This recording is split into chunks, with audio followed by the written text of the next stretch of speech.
Let's go. Good evening, guys. Your boy is back. We're back to City Skyline 2. We're going to continue our city learning to see if we might continue this city today. Or we might start a new one for the further project. We will see how it goes. We will continue to learn this. Hope you had a good day, you're having a good night. Here we go. Muy buenas noches, compañeros. Episodio 2 de Cities Skyline. Pasó el piloto, me gustó. Hasta hoy pudimos volver. Se vienen cositas para el canal, para la oficina, para el setup, todo. Vámonos. City Skyline, episodio 2. Here we go.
Ah, mae, qué bueno el modo oso. Qué... mae.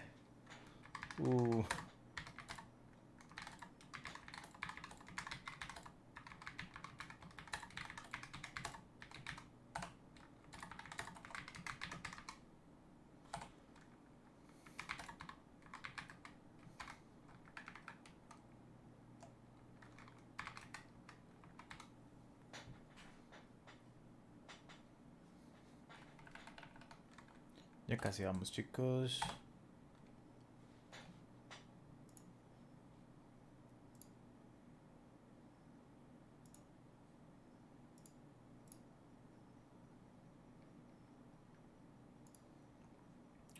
Ah, bro, sí, es que estoy muy muerto, entre que me duele todo. Hoy el día estuvo brutal. Tengo 3 horas extra mañana. Temprano, de 9 a 11. No. Como le digo, me falta armar un par de piezas, socar todos los tornillos, montar el Logitech, ver si me gusta el monitor o no, porque puede que le hable de un negocio ahí y ver qué pasa. Pero lo hago mañana decido todo eso. Hoy voy a jugar un ratico aquí, unas 2 horitas de stream. Alright, guys, let's go. I was going to set up some music or some video. Whoop.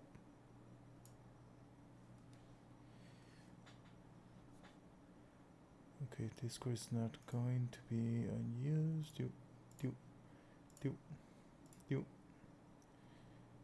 Mighty Mouse.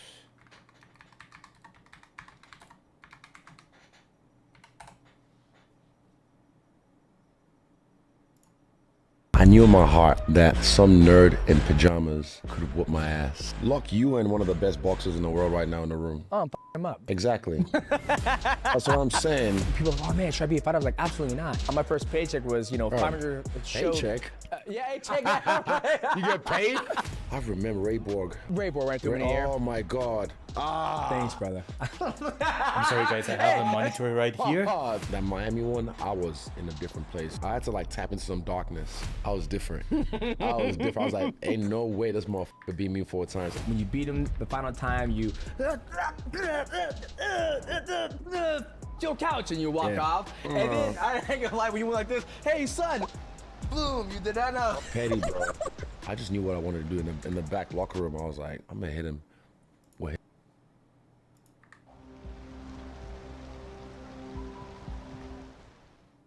His. Yeah. But now it's my. Ooh. This one for. How dare me? I wondered what this. I was like, what's this alarm for? Oh, that's the other one. He got burned. Whoops. You got me. Oh, it's 15-time world champion Demetrius Johnson. You're listening to the Money Cast.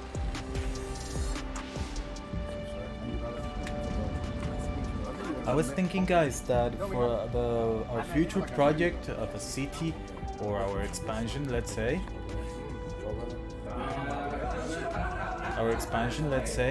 that we should plan when we're building, we should leave some space.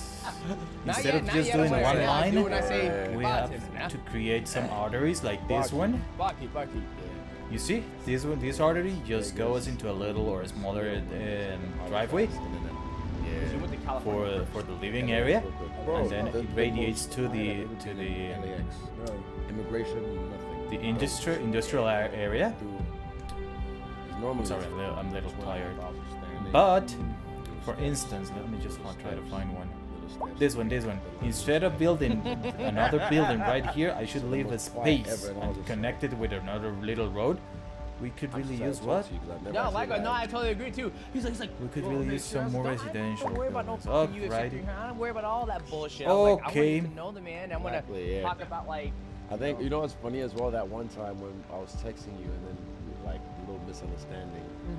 Oh yeah. But again, the way you handled it is how a real man does. Cause you didn't even like give me shit or anything. And then I was like, no. Yeah. I'm sorry. I think that's the biggest thing in our line of No work. ego. That's the thing. There's No ego. Some other right? people would have handled it differently. Absolutely. They'll be like, oh, that's what you're trying to say. Yeah. It could be something else, but then you were just like, hey, bro. Yeah. Sorry, my bad. My bad. Yeah. Bro, I was literally just like.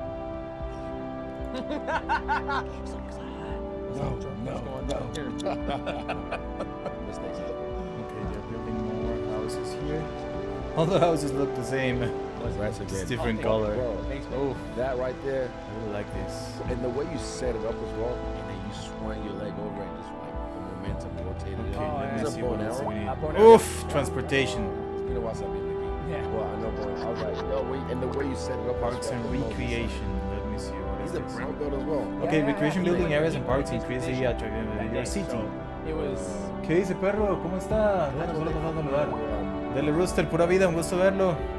Ahí estoy en disco por si quiere, pero... Are you guys rolling right now? Park maintenance. Increase the various types of parks available and look at park maintenance depot and Welcome preparations. to the Planning. podcast. We got a special guest today. Our only guest here today is. Okay, small park, small plaza, small playground, dog Always park, been a big fan of this gentleman. Likewise, brother. campfire When you were fighting side. shots, I was like, Izzy, get your black ass up! Izzy, go!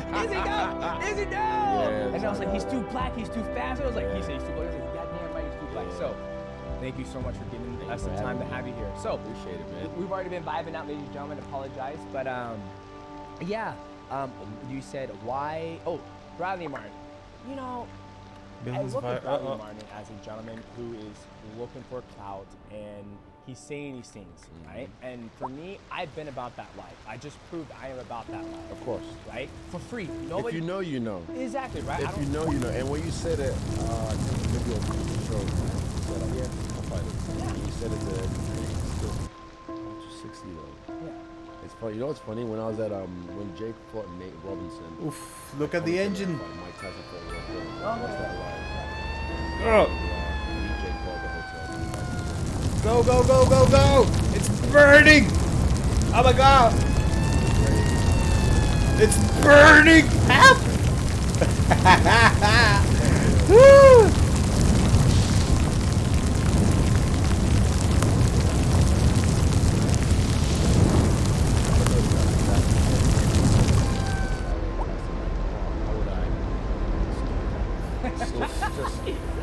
No, for me, I'm like, for me personally, some people aren't even man enough to watch the jocks who fight in. Yeah.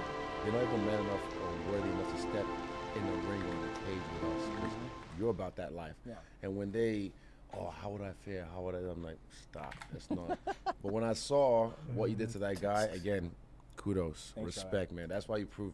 And I said this earlier on, what someone said about AI, Allen Iverson. I think Kobe said, if Allen Iverson was 6'6" or 6'4", it's a wrap for everyone. Yeah. If you was 6 foot, Yeah. bro, honestly, I swear to God, it's over. Thanks, man. The whole game is over. Yeah. Matt said that one time. He goes, Matt Hume. He goes, fuck, Yeah. man, if you're like 6'2", 6'4", we'd be fucking millionaires. Because, you know, the flyweights ain't making no money, right? Nah, but that's bullshit though, because I respect what you guys do, and I love when you guys fight. Just the pace, Yeah. the system you guys operate at. It's fun to watch, but a lot of plebs, noobs, Yeah. casuals, they can't keep up. Yeah, yeah. They watch it, it's like, what's happening? Stand them up, Yeah. Red. It's like it's too fast for them. Yeah. Bro, too fast. And there's details, even when you fight. For so long, whenever I watch you fight, there's details you do, and I'm just like, this motherfucker's it. Yeah. He's that guy. I think it was even Kid Yamamoto. You fought him, rest in peace. Yep. Rest in peace. Rest in peace. At one point, and then when he was attacking you, I think in the third round, you dropped, and the shot you hit him with, bro, it was like a bullet. Thank you. Little moments like that, and I'm just like, man, this Can we guy's back? Can we back? bro. Anyway, respect. Hey, I Flowers, appreciate it. flowers, Okay, flowers. now this is hey, I'll take it. Now, what's going on, boys? This video is sponsored by Prize Picks. Now, Prize Picks is a daily fantasy sports game. Ladies and gentlemen, the NBA playoffs are going on right now. Obviously, I have no skin in the game because the Seattle Sonics, they took them away from us. But hey, your team might be in the playoffs, or even if they're not, that's okay.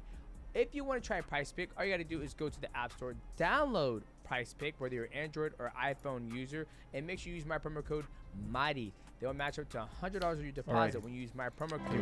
Now, how does Prize Pick work? Okay, I was It's very working simple. on a park. Pick amongst all the sports that are going on I right think now. this area, NBA, a park playoffs, would look what's going on perfectly right now. here, So you like but somebody perfectly. who's killing it right now. Somebody's doing like Let me 25 just do points, this. 25 points, Yeah. do more or less. The cool thing Okay, about Prize park. Pick is you're not playing against teams who aren't work. You're playing against the projection of what's going to happen in that game or the event itself. So if you want to try Prize Pick, all you got to do is go to the App Store, download it, use my promo code MIGHTY, and match the $100 of your deposit. Ladies and gentlemen, let's make our sports watching more enjoyable. Make the right pick at the right place, which is Prize Pick. Shout out to Prize Pick for sponsoring this video. Let's get back to my boy, Izzy, the style bender, Adesanya. You don't know this. The very first time I got introduced to you was I was leaving Las Vegas and I met your brother in an elevator.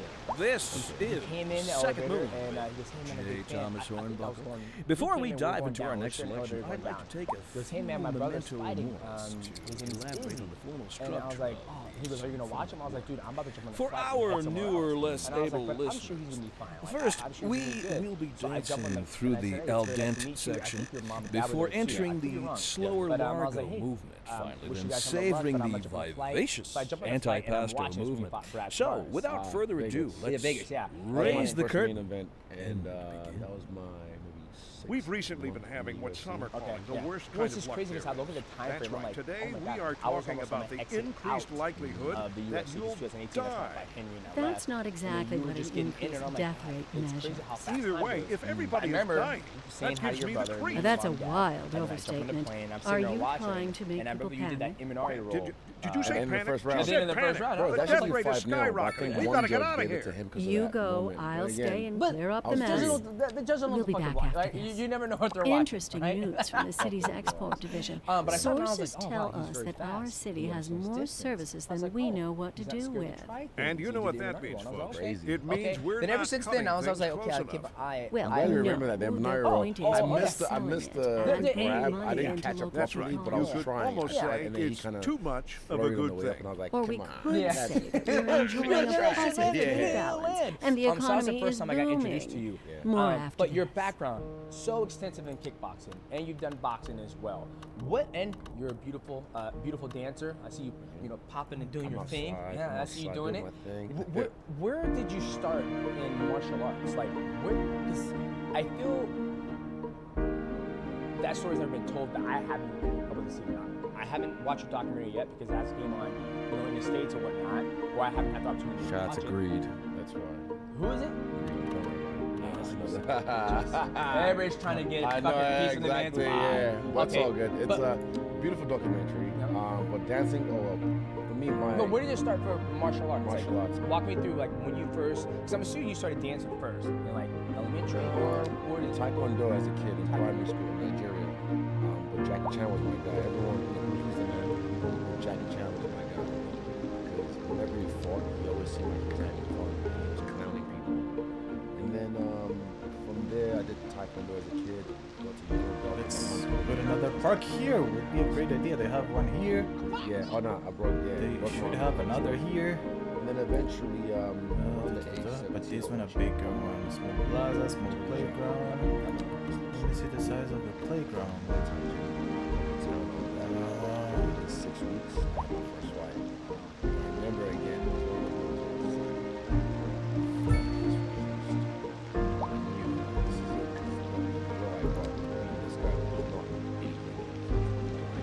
Smoker show. Yeah, so I was going to ask that, so it was a smoker show. Smoker show. It wasn't a pro fight, and you just went straight into Muay Thai. And the guy right, he's in prison now actually. He's in prison He's like in prison, fucking idiot. yeah. I would have beat him if it was. Yeah. Now he's in prison now. But yeah, so when I was fighting him, I think I dropped him with a teep in the first round, and I got my confidence was rising. And I don't remember the fight because I was just buck wild. I was crazy. I was like a wild horse, a stallion. Yeah. And people were like, man, you're this, you're amazing. And then I was like, okay, Yeah. all right. And then slowly but surely, it happened over time. And I remember when I watched UFC 19 interview, Phillips coaching.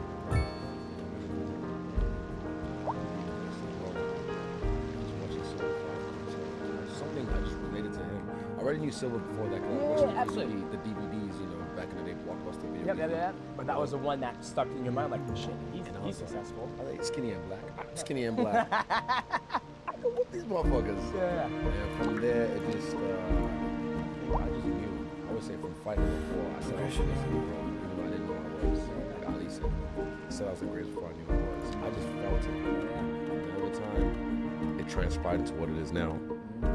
So that's crazy. So you went from Taekwondo, Mm-hmm. and then you had a long break because your mom pulled you out of it. I'm sure you're doing stuff outside of it. All the Dancing time. was my, I guess, where I get street cred. Okay. Dancing, and then you joined a Muay Thai gym. 6 months after that, you do 6 weeks. 6 weeks. Excuse me. Yeah. 6 weeks. Had my first fight. Had your first fight, smoker fight, and then from then it just took off. Yeah. From there. And at one point, I decided, I was in this little town called Wanganui. And then I just realized, I need to move out of this town. It was the same thing, same people, every weekend, that kind of vibe. And I was like, I need to get the fuck out of here. And I did. And I moved to Auckland, and that's where I met Eugene, who's now my coach. And Amazing coach, by the way. yeah, thank you. And he just saw, okay. What I liked, though, he never tried to make me anything else. Yeah. He just okay, this is what we have, and you work with it. Yeah. He never try to make me try and fight like him or his style, because some coaches do that. Yeah. That's They what wanna matters to me. Yeah, but for me, I was like, Okay, he just made transportation. me just be me. Here is the Yeah. area. And just fundamentals, the basics, just hammered it in. Here Even is the things artery. like whenever I was in We the should ring, put the anytime you get on the transportation ropes, area break right to the center. Every single time, it's ingrained in me to the center straight away. So little details like that, he instilled in me from the get-go. So that way, I just had that as my foundation. Gotcha. Okay. So you went from there. Now you had a long kickboxing career, and then you've done some boxing matches as well. Yeah. What? Side quests. Yeah. What was the? It was like tournaments, right? Yeah, I did 2 tournaments and a couple fights. Okay. Yeah. So what was the transition for you going to? You see it all the time. People do kickboxing. Your background's a kickboxer, a Muay Thai guy, right? Then they make the transition from that to mixed martial arts. You even see Rodson, he's dipped his feet in MMA. Yeah. Stan Fairtex, John Haggerty's talking about fighting Fabricio Andrade for the belt. You made that transition. Why did you make that transition? So, for me, I knew in my heart that some nerd in pajamas could whoop my ass. Well, Yeah. you think about it. If you're in, because you look at the, some of the grades in kickboxing, Air Boost, Yes, but Roman trains, Deckers, and the list ships. just goes on. Yeah. Those guys never made that transition. Then you have guys like Pro Cop, Mark Hunt, Alistair Wolverine, they make that transition. So you're saying a gentleman, a nerd in pajamas. And the gi could just, Oh, okay, and Iggy, okay, and kimono. Okay, gotcha. grab you and fuck you up. Yeah. So for me, I just know in my heart, like, I'm not well-rounded, and I knew it's even now, like, say, how do I say this? It's how people pretend, I love fighting. Yeah. I love boxing. But if you want to fight, like, lock you in one of the best boxers in the world right now in the room. Oh, I'm fucking him up. Exactly. That's what I'm saying. Yeah. It's like, we know what's gonna happen, but while we pretend, it's like saying, okay, how do I say this without? You say it. Hey, in this podcast, it's Okay, no, what? Yeah. Somewhere away from the high traffic. I am Israel Adesanya. I am a hot-blooded male. Even if I decided I identify as a female and I'm gonna go box chicks and fight for the Olympics, am I a female? 2004. Exactly. Even if I chopped it off, I am still a male. Yes. So why are we pretending that a guy who only uses their hands can fight someone who uses their hands, feet, knows how to grapple, all that? So that was to me my moment where I was like, nah, I have to humble myself. Yeah. And throughout while I was kickboxing, I was always training jiu-jitsu. So I had to humble myself and realize I need and that's the hard thing. A lot of people can't even shout to Shields. Because Shields, she's one of the only ones that actually did that. She humbled herself and said, I'm gonna fight MMA. I'm gonna beat these bitches up. And a lot of these boxers, they can't do that because they feel like they want to be at the top, king of the castle, all that kind of stuff. But I'm like, nah, humble yourself, learn a new skill. You'll suck at first, but you'll get better.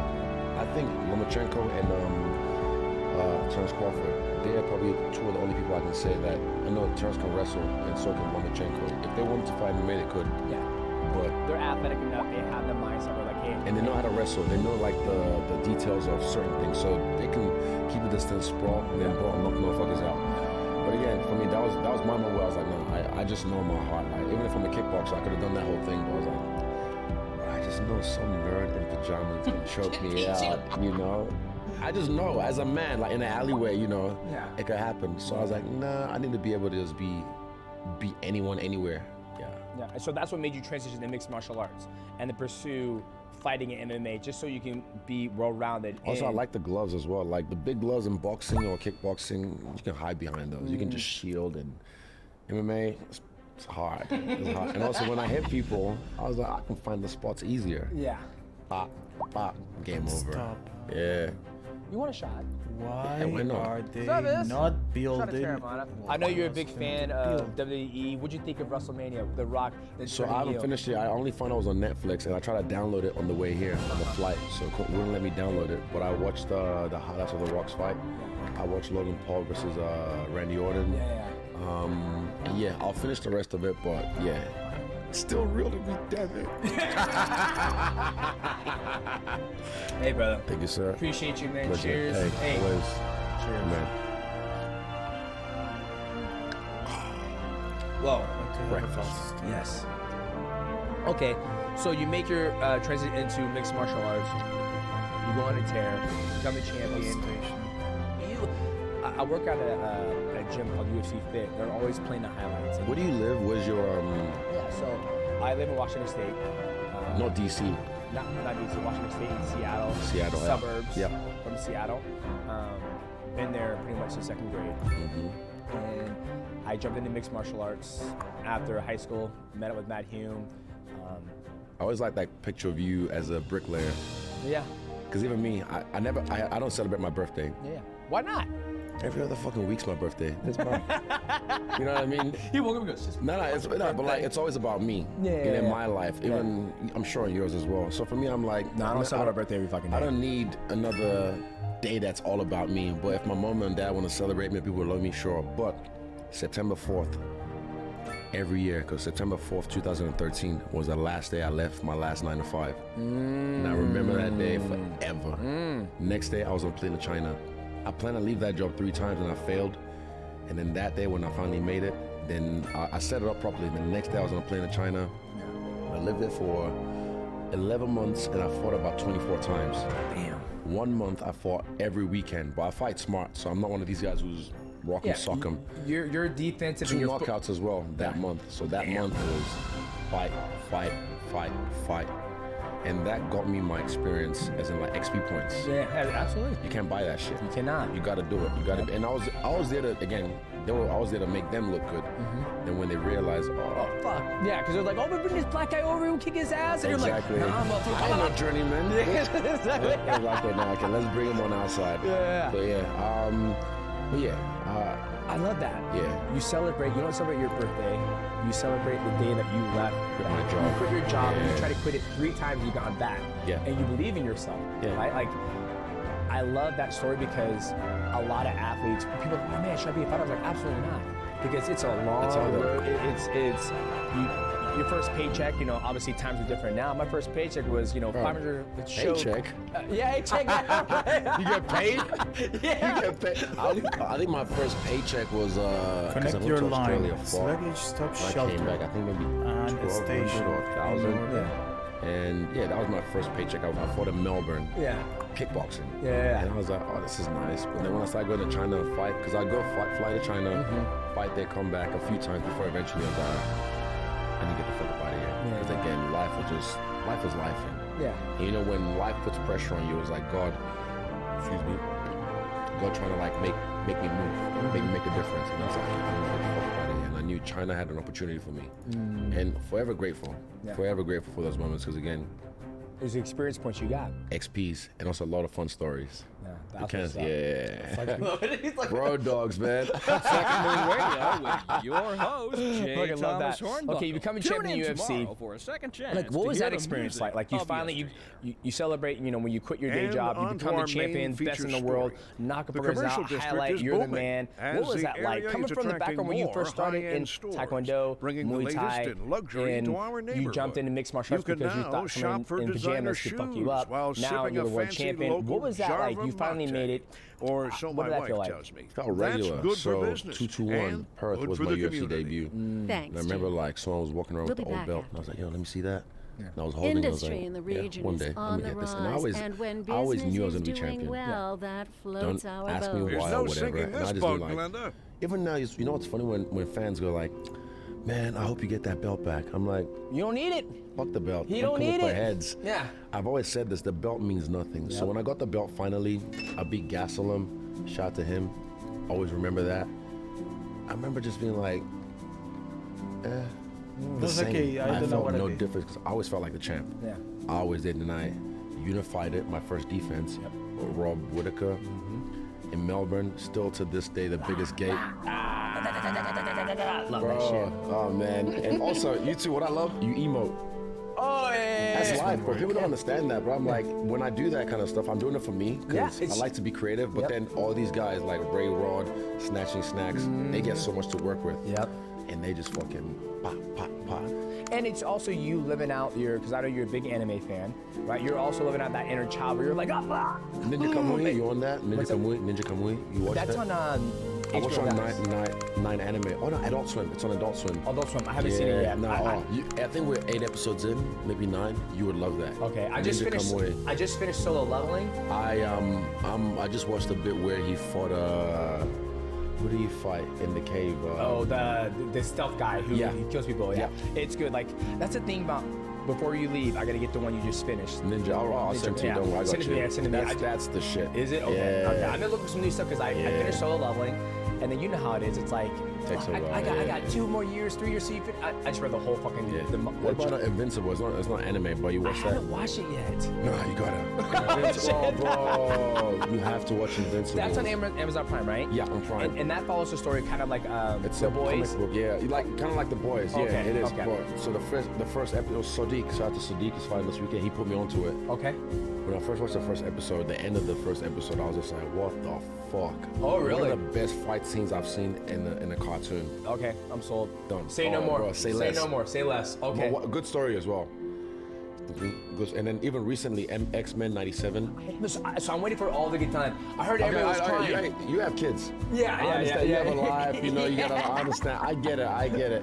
Nah, but X-Men '97. Even watching it, I was like, man, it feels like I'm back in the '90s. Yeah. But they made it smoother, and even Cyclops, like they did leveled hear him my- I heard up. him. I was just upset when they did. I was just upset when they did the Rogue's Storm. butt. who? Like Rogue. Oh, Rogue, When they, yeah, you when know, they're- her ass was all nice and juicy, like I two know. fucking peaches It's- I sitting right know, there. it's this, And- no, it's this day and age. It's what I it was is. so fucking mad.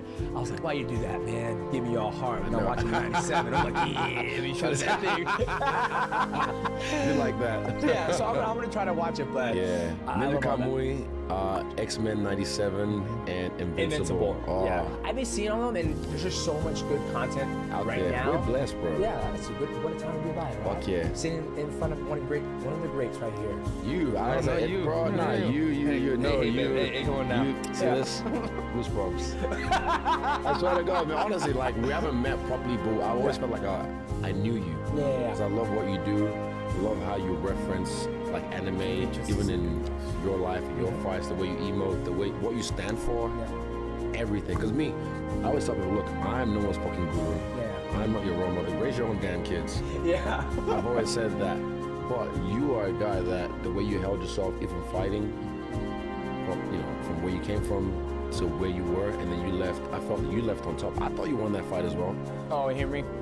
I mean, you guys are cool now, Yeah, whatever. yeah, we're but cool, yeah. but I thought you won that fight. That was me. Yeah. I'm being biased. Even bro, that I remember Ray Borg. Oh my, was it Ray Borg? Ray Borg right through in the air. Oh my God, that was like the Showtime kick for me. Oh yeah. Those moments. I remember exactly where I was when I watched that. And again, you know how do when that happened. I got up, ran outside, ran back, ran outside. Nah, rewind it, play it again. And like what? And then I saw the breakdown later on how you were like, oh, I practice all the time. Yeah. Oh fuck, like suplex, boom. Thanks, brother.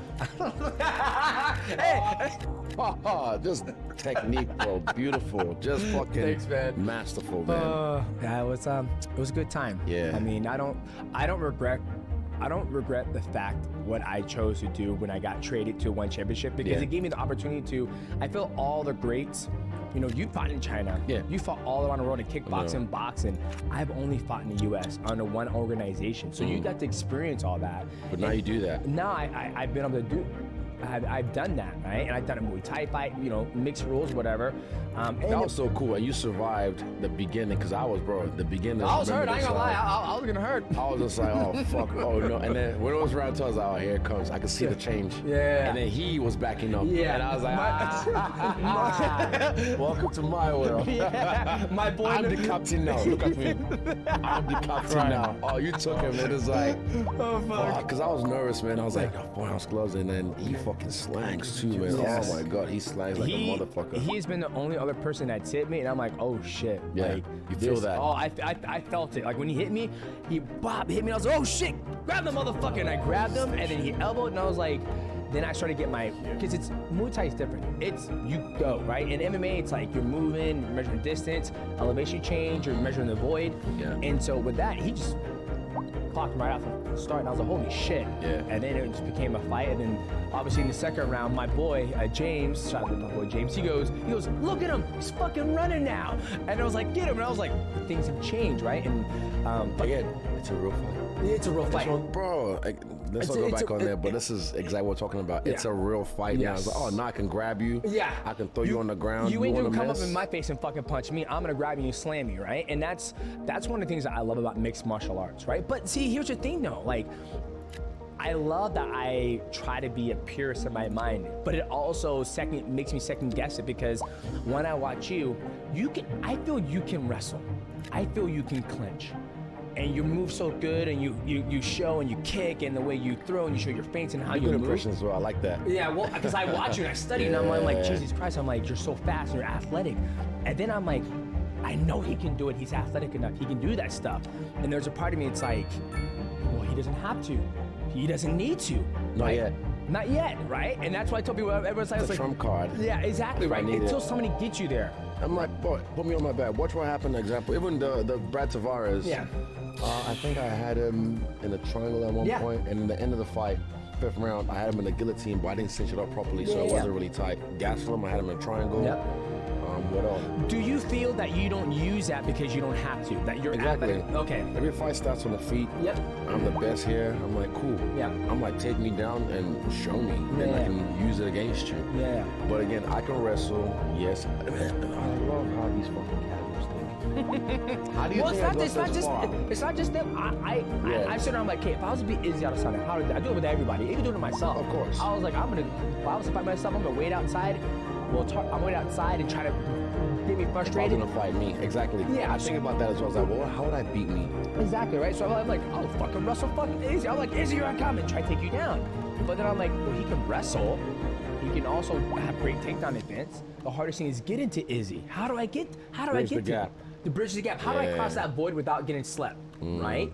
That's the dilemma, and you keep people there, Yeah. right? And so I sit there and I think, and I was like I said before, this is why I had that struggle, my inner struggle. And I was like, well, if he doesn't have to, people have to go get him, and if he's mastered that distance and that void and drop people, there's no reason for him to change. I'm right? still learning. But you're still learning, I'm right? still learning. You're still learning, yeah. right? Even on the stand-up, there's some stuff me and my team are working on right now as a team because we're great on the outside. Yep. You've mastered outside. When you Herrera go lateral. fight, the one in Miami, I remember telling Eugene in the camp, I think 4 weeks out, I was like, yo, I'm going to stress you out this fight because that fight we're working mid-range. Yep. So that's why in Miami, you see, I was in his face a lot. Yeah. I was trying to get at him, but he was so long and able to invade. That eventually, when he hurt my leg, I was like, right, you know what? I'm going to bring him to me. Yep. But I told Eugene, I was like, I'm going to stress you out. 'Cause I'm going to do this. He was like, no. He's no. like, okay. Yeah. He's like, Oh, good. I So think it's he let you cook. yeah, exactly. Okay. He lets me cook. You know what I mean? So, yeah, when it came to that moment, I was just, and that, again, about a year ago, this time, a year and 3 days ago, you know what I found funny? Normally the UFC, they like their on this day type posts. Oh yeah, on this day, type post. Yeah, but not this time because it's. So I was like, if they're gonna celebrate me, I'll celebrate myself. Yeah, you did. I saw that. I saw I that. thought it was gonna come, but I was like, oh, nothing. I was like, oh, of course, you know, right? They're about to try and sell a whole bunch of pay-per-views. They I gotta know, make him yeah. seem like he's I a know, man. But I gotta remind them. I gotta remind them just for my own self. Yeah. Because fuck the fight. It's not even about the fight. Because people, they're so fucking stupid. This guy, first fight in China, I thought I won. Anyone who's watched the fight, these casuals don't, these plebs don't. I thought I won. Yep. Even he thought I won till he got his hand raised. I was like, cool. Second fight, I'm beating his ass. You're talking about Alex. Alex, yeah, Okay. of course. You Alex said Poitin. Poitin. I can't say his last name right, so I just call him Alex. Pereira. Okay. Yeah, but second fight again, I'm beating his ass and he gets me. And again, New York, beating that, rocked him, took him down, held him down, beat him, and he gets me. Yeah. Well, see, here's the thing. You weren't even out. You didn't go out cold. You're moving. Trust me. I was like, get to Izzy. You know. Watch this. I was waiting for him to throw the knee so I can grab. Yeah. But then, same ref, shot him out guarded. Yep. Let Jamal Hill almost kill Glover. And same ref let Kelvin Gastelum against me in the fifth Almost let him round. die, yeah. Like how many knockdowns? Yeah. So I'm like, I was fine. And then for me, I just knew I can beat this guy. Yeah. It wasn't about proving it to anyone else. It was about myself. I know I can beat this guy. So that Miami one, I was in a different place. I had to like tap into some darkness for that camp. People who knew me, I was different. I was like, ain't no way this motherfucker beat me 4 times. And it's about the story. So now I beat him once. How ironic. I beat him once. But then watch this. If I fight him again and knock him out, what's that? What are they gonna say? Oh, you already did that. Oh, it's 3-2. Yeah. No, best out of 7. I'm like, bro, I'm 34, man. Yeah. I've only got 7 more fights left. Why am I gonna fight the same guy how many times? I just want to prove to myself that you can do it. And it was like you said, was the best. The first MMA fight, he was almost at the bell. He was at the bell. Boom. And then the hook. He Yeah. jumped. God jumped in right then. I swear, he just walked, and he can recover well, man. Yeah, of course, because he's done his whole career from kickboxing. He can recover well. So Right. I think so. Not even just physiologically. I think spiritually, there's something behind him. That's why his whole ritual and stuff like, bro, I had to tap into my own ancestry. Yeah. I microdosed a little bit for that camp. You're like, Oh yeah, That's I'll be in the shower. Yeah. Because the shower, I think, is the most honest place on the planet. Why? I So, think how so? you're naked. Okay. A lot of white space. You've got the element of water running over you, and you can like manifest and create a lot of stuff in the shower. So that camp, I was You're in there back just like with Second Moon Radio, your yeah, I made second some musical things happen, home and I from just home. energized So myself, settle and I back in tapped your into chair, my pour yourself a spirit. glass and prepare for And I the think for him as well, he's always doing that. So I was Tonight we again, are doing a musical inspiration from us. I was like, let me tour tap into of my Italia, ancestry, land of art find and out culture. who I am. Que bon, And that as really they helped me say. in that fight. And Like, an I was just, I aria remember I inspired by was the walking out. I don't even know. I infamous had a dog collar on from Jet Li. Yep. Unleashed. Interesting was it news credit from to Jet the Li? city's Jet Li, export like division. DMX Unleashed. Sources Unleashed, tell Unleashed, us okay, that movie, our yeah. city has more My services fucking than house, we know let's go. what to And do then with. you know, And it's you know funny, what that when means, you walk folks. out, do you ever It look at your means eyes and be we're like, not who the fuck cutting is that things guy? close enough.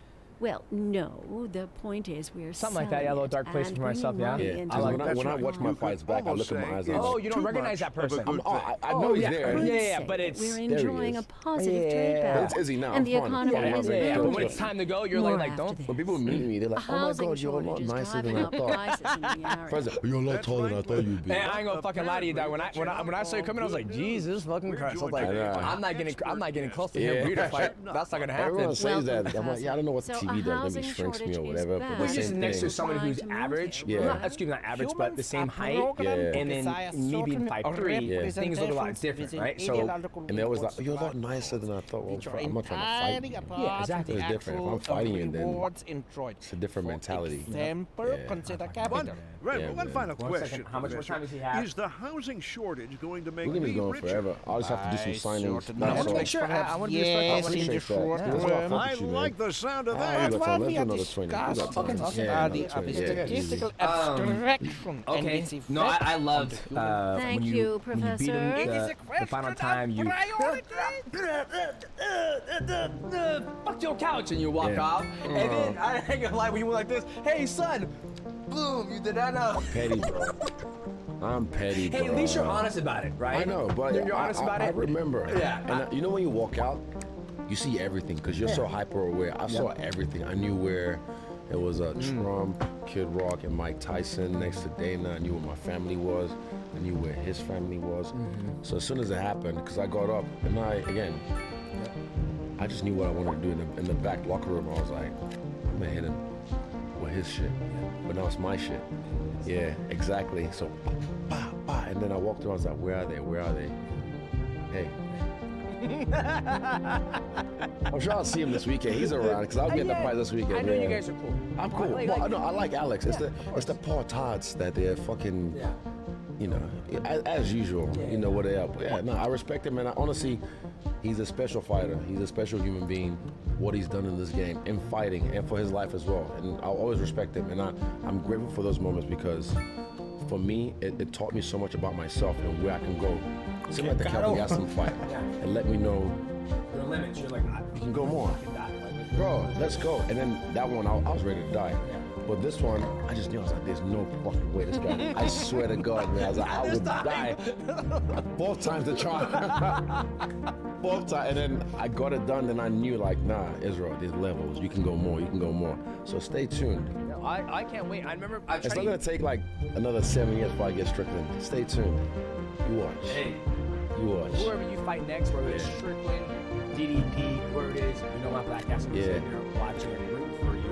I'm gonna take a little curve real quick. No, just take another shot, sir. Why not? Give me another shot. sir. It's early. Yeah, it's early. We're in Vegas. I know you got a big party on Saturday, so I'm trying to get you, conditioned for that, We're prep. covering yourself. I call this the last hangbender. Man, Dan Hangman, you love him. You Oh, know him, Dan? yeah, oh, he's the man. He's my boy. He's got the way he fights too. I can't remember that one fight he was fighting somebody. He was fucking just going, damn. I think it was Justin Poirier, Poirier, yeah, second round. Bro, I thought that was over, man. Jeez. Cheers. brother. Shot to you. Ooh, do you smell what the Rock is cooking? That hits it. Okay. Now, another question I want to talk about was, I feel as an athlete in mixed martial arts, there was a point in time that they would do the UFC summit to you gotta do something because it's a ratings. You're not gonna feel right. Yep. And you see a lot of champions in our past that we have a lot of Lucas Fisher, Granny Reserve champion, the list just goes on. Those guys never have nothing to show for themselves. But I see you and your family are building the projects, not the projects, but I know what you mean. Your projects. I know, not American projects. Not like American projects, but actual it's- projects. Yeah. Actual Housing projects. Housing yeah. projects, thank you. Tell me about that. Like when I saw that, like, see for me, what I love about doing the Mighty Cast is like I want to truly, genuinely get to know who you are. Yeah. What makes you tick, right? I don't give a. You're gonna fight. You're gonna fight DDP, Structure. I don't give a fuck about that. I want to know what makes you tick. What made you? Oh, it's cool to see your parents. Like, come on, I gotta invest your money, son. I want to make sure when everything's done and said, you have your wife, you get your kids, and you're like, I ain't gonna fucking work. I'm set. I gotta go to Walmart and greet motherfuckers. Ain't happening, not for me. Tell me about this project you and your family are doing. So you haven't made, even to side note, there's one picture I even have it on my phone somewhere in the screenshots. It was you in the cage with Mighty Wife, and it was you had the pose. Boom. Oh yeah, sir. That right there, beautiful. I think I even texted you about that. I sent you a DM. I was like, yo. You real motherfucker right now. Oh, bro, beautiful. Those moments, cause me, it's hard now, cause you've been with her for how long? Almost married for 12 years. She was there from the jump. From the jump. Second amateur fight. We were together. She was with you shooting in the gym. He was with you shooting in the gym. So Fucking again, great. for me, I don't have that because now it's different. Like any bitch that comes in my life, They know they get it. They know. Nah, they think this is like their fucking happily ever after, and I have to be like, nah, baby, nah, this is not that. But everything I do is for my future wife and my future kids. I want to set this up so when I'm done, I can just be like, again, those years 0 to 8, 7 before they start thinking they're cool and with their friends, I want to be there because I've seen the difference when you're there in your kid's life. I've seen my like Camille and Bobby, Frano and Chris, they've raised them. He's a producer, so he's been in their life. They I think 2 or 1.5 and 4 now. Excuse me. So polite, respectful, very self-aware, and very caring about everything around them because their parents are in their lives. Not like these kids who they get sent to fucking daycare and then they come home, babysitter, and then dad comes home around like 8 p.m., barely sees their kids. So I'm doing all this shit right now so I can be in my kid's life, like raising them. So everything I'm doing is for that. And also you look at guys like say Michael Jordan, Khabib, you know, rest in peace to his dad. He's in his camp, in his corner. My father is a chartered accountant. He can't be in my corner like that. So I always say this, the UFC know what I get paid, but they don't know what I'm worth. And that shout out to my dad. Because my dad is quadrupled my net worth. And when I came back from China, I had like 6 figures, right? Damn. But You weren't even in MMA. no. God damn. Yeah, no, I was the highest paid foreigner in China, like the highest paid contract for foreigner. And then my dad's like, oh, Bolaji, we should invest in a house, this and that. I'm like, Dad, I want to buy a house. Because I didn't know what it was. So I thought like, I don't need that responsibility. So I go there, buy this chain, buy these shoes. I'd always go broke. Yeah. And I'll make money again through fighting. And then, even when I didn't have money, I was very giving, very caring. And I just knew money is just fucking tokens. You make it back. Comes and goes. And then when I got in the UFC, I realized, right, Israel, every time you don't listen to this man, you lose your money. How about just pay attention for once? So my first UFC paycheck, first thing I bought was my first house. And then now we've grown the portfolio quite largely, and that's all thanks to my dad, because he saw the vision. And again, it's not for me, it's for the future. His kid, his grandkids. And who else would you rather have in your corner? Because without him, bro, I would have been fucking ripped off so many times, man. I'm not, I wasn't the best kid in school or student. I wouldn't say I'm illiterate, but I'm dyslexic, so reading contracts for me ain't my shit. Well, they have all this different language in there. Where it's My like, dad will read them and start highlighting shit like, we're gonna change that. We're gonna like highlight it. We need to change that, amend this, send it back, and make him bring it back. So having him in my corner, and my brother as well, David, I'm grateful. My dad is the OG, and he's in there just constantly, like an eagle, watching, making sure everything's like all dots, I's, all T's crossed. That's what's up. Because there's a lot of athletes you don't have that. Right? They win. I remember when I got my first WC, there was, I'm gonna give $65,000 whoever gets that. I was like, oh, I'm about to buy balling. me, I'm about to ball. I'm gonna give me a Yeah. fucking watch. I'm gonna buy me a car. Yes. And Matt turned around and goes, you're gonna buy a fucking house. Matt did. Matt, here we are. Because I didn't have, so Good lad. I didn't Good meet my lad. dad till I was 30 years old. Wait, you didn't know him? I didn't know him. Oh, damn. My mom just doing her thing, fucking poor man, 4 days a month. Classic. Yeah, classic, Yeah. right? So I didn't have a father figure. Matt was kind of my father figure, and he was like, no, you're gonna invest. Good so lad. my whole entire career, I would fight and win, and then I would just invest. And then so, no está because when I'm all consiguiendo? done, I don't want to be like, fuck, I gotta go work somewhere else, right? So when I saw you doing that, I was like, it's such a breath of fresh air, right? Because you don't have to invest your money. You just like, nah, I'm gonna keep on fighting and buying jewelry and all that stuff. And you gotta treat yourself, right? Because I love my shit. I'm shiny. I love my shit. You know how it is. You know how, you know how it is, my boy. So you got the It's Sky a- brother on. Nah, Okay, so I this is see. a gift. Shout out to Turkey, His Excellency. It was a gift from Okay. the guy from Saudi Arabia, His Excellency. Yeah, bro, over there. Have you been there? I have not. Man, I think in the next 5 to 10 years, that'll be bigger than like the UAE. You think so? Because I've been invited 4 times. Damn. So the first time I got invited there, women only just got allowed to start driving. I know. Damn. Like that was 2019, I think, or 18. They only got allowed to start driving. The second time I went there was a lot of traffic, not jokes. They're all fucking acting all like, you see, Your Excellency? That's why I don't let these motherfuckers drive. Nah, so I've been invited 4 times, but every time I go back, They're trying to see the there's not even traffic. It's just like Okay. the buildings, everything. The production gets leveled up, leveled up. And then, yeah, I can just see like he's really passionate. Yeah, Turkey is, and he's the guy that's just, and they got unlimited funds. Like, you see the fucking trailers they do for their fights? Oh yeah. They It's get also- Clint Eastwood, all these motherfuckers. I'm like, yo, this is a Hollywood actor. Mm-hmm. And they fly them in, do a production for a fucking trailer. I'm like, that's just a trailer for the fight. the fight, not And the then go fight to the fight itself. itself, production. Like the one I went with Francis for the Anthony Joshua? No, what was it? Tyson Fury. Bro, the production was crazy. He had Lil Baby performing, someone else, Eminem was there. I'm like, Yeah. See, that's right for me right now. I'm in a period where you gotta go. They'll invite you. Turkey will invite you. I think you need to go because yeah, it's a vibe over there. Okay, no, I would love to go. Like for me, I feel when they do those big mega fights, it's like it gets me excited because look how many people are showing up to see an amazing event, right? Yeah. Where now, it was funny. You talk about like the trailers for fights now. I feel the only organization in the business right now that does banger trailers, and they don't even have to, is Ryzen. Ryzen, Dream, and Pride have always done banger ass trailers. Where it's like, he's like, bah, bah, bah, bah. It's like, I'm gonna fuck him up. It's like, it's You actually know like a who else does story. really good ones? Stay hydrated. That's my boy right there. Stay hydrated from Freestyle Bender. Hey, So okay. he's the one Freestyle Bender. He does all the edits and stuff. And Okay. anytime I need, like for my fights, I like to conceptualize things. So trailers, but I go into him because he made a highlight of me. It's on his YouTube. It was like maybe 40 something minutes long. Damn. A movie. This shit movie. off stuff he got off the internet. Uh-huh. And I watched it and I was like, yo, this kid's the fucking shit. Yeah. And I remember hitting him up being like, yo, we gotta work. And eventually now he works for me. Oh, that's full time. awesome. So That's a my beautiful boy. story. Exactly. But he's the man. And he does real great trailers. Come here. Yeah. No, but he does great trailers, man. He Come does in great here, trailers. Yeah. the So they can producer. see you. So they can see you. I wish I had the same story with my buddy Yeah. Michael, but he wants you right here. Yeah, right here. right here? Oh, right here. So they can see you.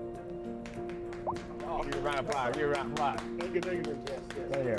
Nah, but I'll tell you, like, all the stuff you see on my YouTube. Shout out to David as well, because I was like, and also even you got your YouTube pumping up as well, but because me again, I was just like, YouTube, it's too much work. I'm stubborn, bro. Yeah. My mom used to call me a rebel without a cause. Yeah. When I was young, so I was Why like, you acting a fool? You ain't got no fucking reason to be acting a fool. YouTube. Yeah. And David was like, yo, just shut up, just be there. I'll do everything. And then now we've done this, got over 1 million subscribers. And that's- Congratulations. Thank you. It inspires us. I wanted to go on OnlyFans. Yeah. This is when OnlyFans was like all sex work. Yeah. And I knew, I was like, yo, I did the calculations. I was like, if I get maybe $2, $3 a month subscribers and I get this many subscribers, I was going to be a bajillionaire. Yeah. But then UAE, China, a lot Pending of African updates countries, to our power grid, it was the banned city will be because of experiencing the rolling connotation blackouts. with sex work. We urge And the I public listened to to the name. remain This calm is during these before everyone. breaks I'm in the first service male and to UFC follow the athlete guidelines or on the fighter city's website to be on on how to OnlyFans. plan for these without showing my temporary dick. events. Yeah. First month, I think This I has made been a about local 7 public grand. service Damn. announcement. Then I made it for Local free because I was like, authorities okay, are I'm not urging really, the I didn't public want to to rip people conserve off. water course. and reduce But the I saw burden the on name the city during this OnlyFans. water shortage. Consider That has nothing installing to a do with sex low work. flush And I toilet. know Cut back this on right watering here the is lawn OnlyFans. and It's shower only with a for friend fans. whenever What is possible. going on, guys? This has been a local Welcome public to service my announcement. OnlyFans What page. kind of future does music have if it doesn't look to its past? Well, I say the I'm going to be question posting speaks for exclusive itself. content. Here on Second Move, Some of the we content I'm know going to be you can't posting move nobody forward has ever unless seen you before. keep both Like eyes steadily my trained archives on of all the what's training behind. videos I've done in my whole entire career. Industry Also, in the me region posting is about on my the diet, rise, and when my recovery, business is doing and some well, behind the that scenes floats of my our jiu-jitsu. boat. There's no And sinking when I this go to boat, competition, Glenda. make sure you guys subscribe. We're going to be And posting onto our exclusively main feature on story. OnlyFans. The commercial district is booming as the area Well, is as long as they don't attracting talk shit more about me, high-end what? stores, At least they bringing pay. the latest in luxury to our neighborhood. So then when You I can realized, okay, now it's banned in all shop these for countries around, let's go to designer YouTube. And shoes YouTube's while done well. sipping Like a David's got a fancy fucking local AMG, they Jarma bought off mate. YouTube money. So Or so my do your wife thing, tells buddy. me. Do your That's other- good for Hey. business and He's good all for the set. community. So I'm like, you know what? Thanks, Jim. We're doing well off YouTube, be but back. yeah. OnlyFans would have been the one though. Yeah, but I think what you're doing with the YouTube, I think it's also showing a different side of you and building your brand, right? Yeah. Because when I first started out in the YouTube space, it was all about gaming because that's something I love to do. Bro, P-Dub, what do you call PUBG? P-Dub, fuck, PUBG, yes. Yeah. You play Helldivers? I have. I saw that thing you. Okay. That's my new one, I saw yeah. you did it. It was like as a hell diver, why? Yeah, Like, you yeah. did it as a hell- like, what Why the the fuck? Helldiver? Yeah. Now, something I saw online, I just, I'll repost that. But now, Helldivers right now is the thing that got me on, like, back into gaming, I Yeah. guess. Yeah. I sit there, I'm just like, it's fun. It's stressful. Yeah, stressful, but it's fun. Yeah, it's fun. What level are you? On Helldivers, what level are you at the moment? Oh, fucking 13. 13. I am, I think, 19 or 18 at the moment. Okay. Yeah, we'll get better, but it's just, yeah. Well, you're traveling. You have so Yeah. much. With the kids, I'm sitting there. I'm like, I gotta take out this fucking bug. Oh, Dad, I need my daughter. Oh, she's like, Dad, you're not listening. I was like, fuck it. I'm gonna come take care of you. Yeah. Okay, I only got so much time left. Loved everything you've done, and I can't wait to see. Likewise. Oh, thanks, man. I appreciate Always, it. man. Nah. I mean, this is cool. Yeah. Are you gonna be at the show now? Nah, I'm not gonna be in the show. We're gonna Saturday. We're gonna try to find something to do after. We're gonna sit here and watch the live reaction. Okay, yeah. And then we're Oh, gonna try you're gonna, okay, live reaction here. live reaction. And then we're gonna try to Can I find ask a something to question do. off camera? Is Yeah. it? Fucking on camera. Okay. Fuck. Well, why aren't you at the show? You don't I want don't want to to be. You don't want to be. I like to be in the shadows. Okay, fair. I mean, I love mixed martial arts. You're and DJ, man, the I- Mighty Mouse. I You know, could but- easily, if you want to. I know if I wanted to, but I like to be behind You've the been show. there. Okay, fair, I've fair. been there. It's those guys' time to What's the shine. T-shirt? Yeah.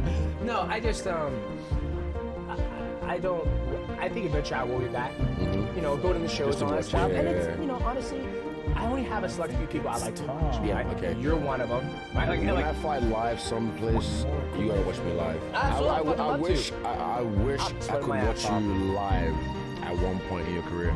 Also, even Burt Watson, I wish he was around when I missed him. yeah, it's time to go. man. If it ain't peanut butter jelly, KY jelly, This is all what you we do. do, Why we do it? He goes, don't fight here, fight now. Yeah, that's what you get paid. And he I was, love the energy, like, and I love Heidi. Shout out to Heidi. Heidi, He's oh, the best. That's Auntie. absolutely. We love her. Love her. But again, I would have loved to what you. This one for no. How dare me? No, wait, no. What is that? I was like, what's this alarm for? Oh, that's the other one. he got a burn. That's my whole phone. He was like, oh shit, this was on. Whoops.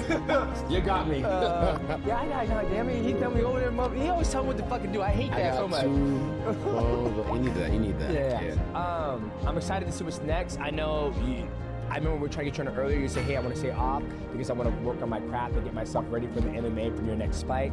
Super excited to see it. This is your opportunity to tell the fans where they can find you.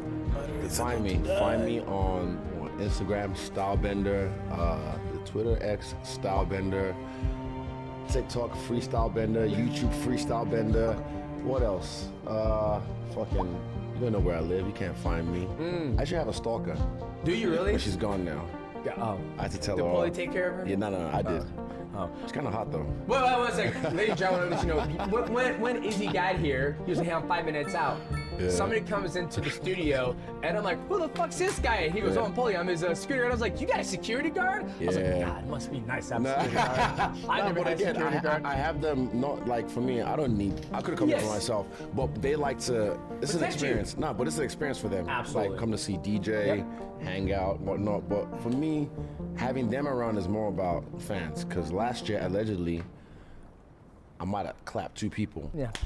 Take a warm hand to their face because I'm a human being. Yeah, absolutely. And my fuse is long. Yep. But I'm a human being. Some days You gotta respect him. You gotta respect my fuse yourself. is short some days. And I told you about the one before where We're back, guys. I was just walking through and a guy was excited in the crowd. I think it was at Larry June's concert. Shout out Larry June, Numbers. And then, let's go, champ. But you hit me like a horse, like on my back, like, let's go. I'm like, what the fuck? And I just took a backhand straight away, like, boy, what the, what? And then he looked shocked. Yeah. And then eventually I bought him a shot and then said, bro, I know you're excited, but don't do that again. And he was just like, I'm a fan, I'm sorry. I'm like, yeah, but don't, let's go, champ. Yeah. I'm like, you know what I mean? Like, I'm like, bro, yes. And I think sometimes, because I'm a fighter or whatever, You should be able to take that. Actually, for you, it'll be worse because you're 5'3", and I'm sure there's guys sometimes who think, oh, this is DJ, and they try and do this shit to you, and then you have to be like, motherfucker. I'm like, please, I don't want no problems. Nah, This bitch. bro, honestly, I don't know how you deal with it, Yeah. but I'm sure you'd be like, motherfucker, I'll drop from your hair right now. Yeah. You son of a bitch, I just want to see you right now. But I'm 6'20", I'm 220 or whatever, bitch. I'll slap you. Yeah. Hey, I appreciate you so much, man. I appreciate you. Time, You're man. the fucking man, bro. And I'm glad we got to connect and link Absolutely. up. Yes, sir. Ladies and gentlemen, if you enjoyed this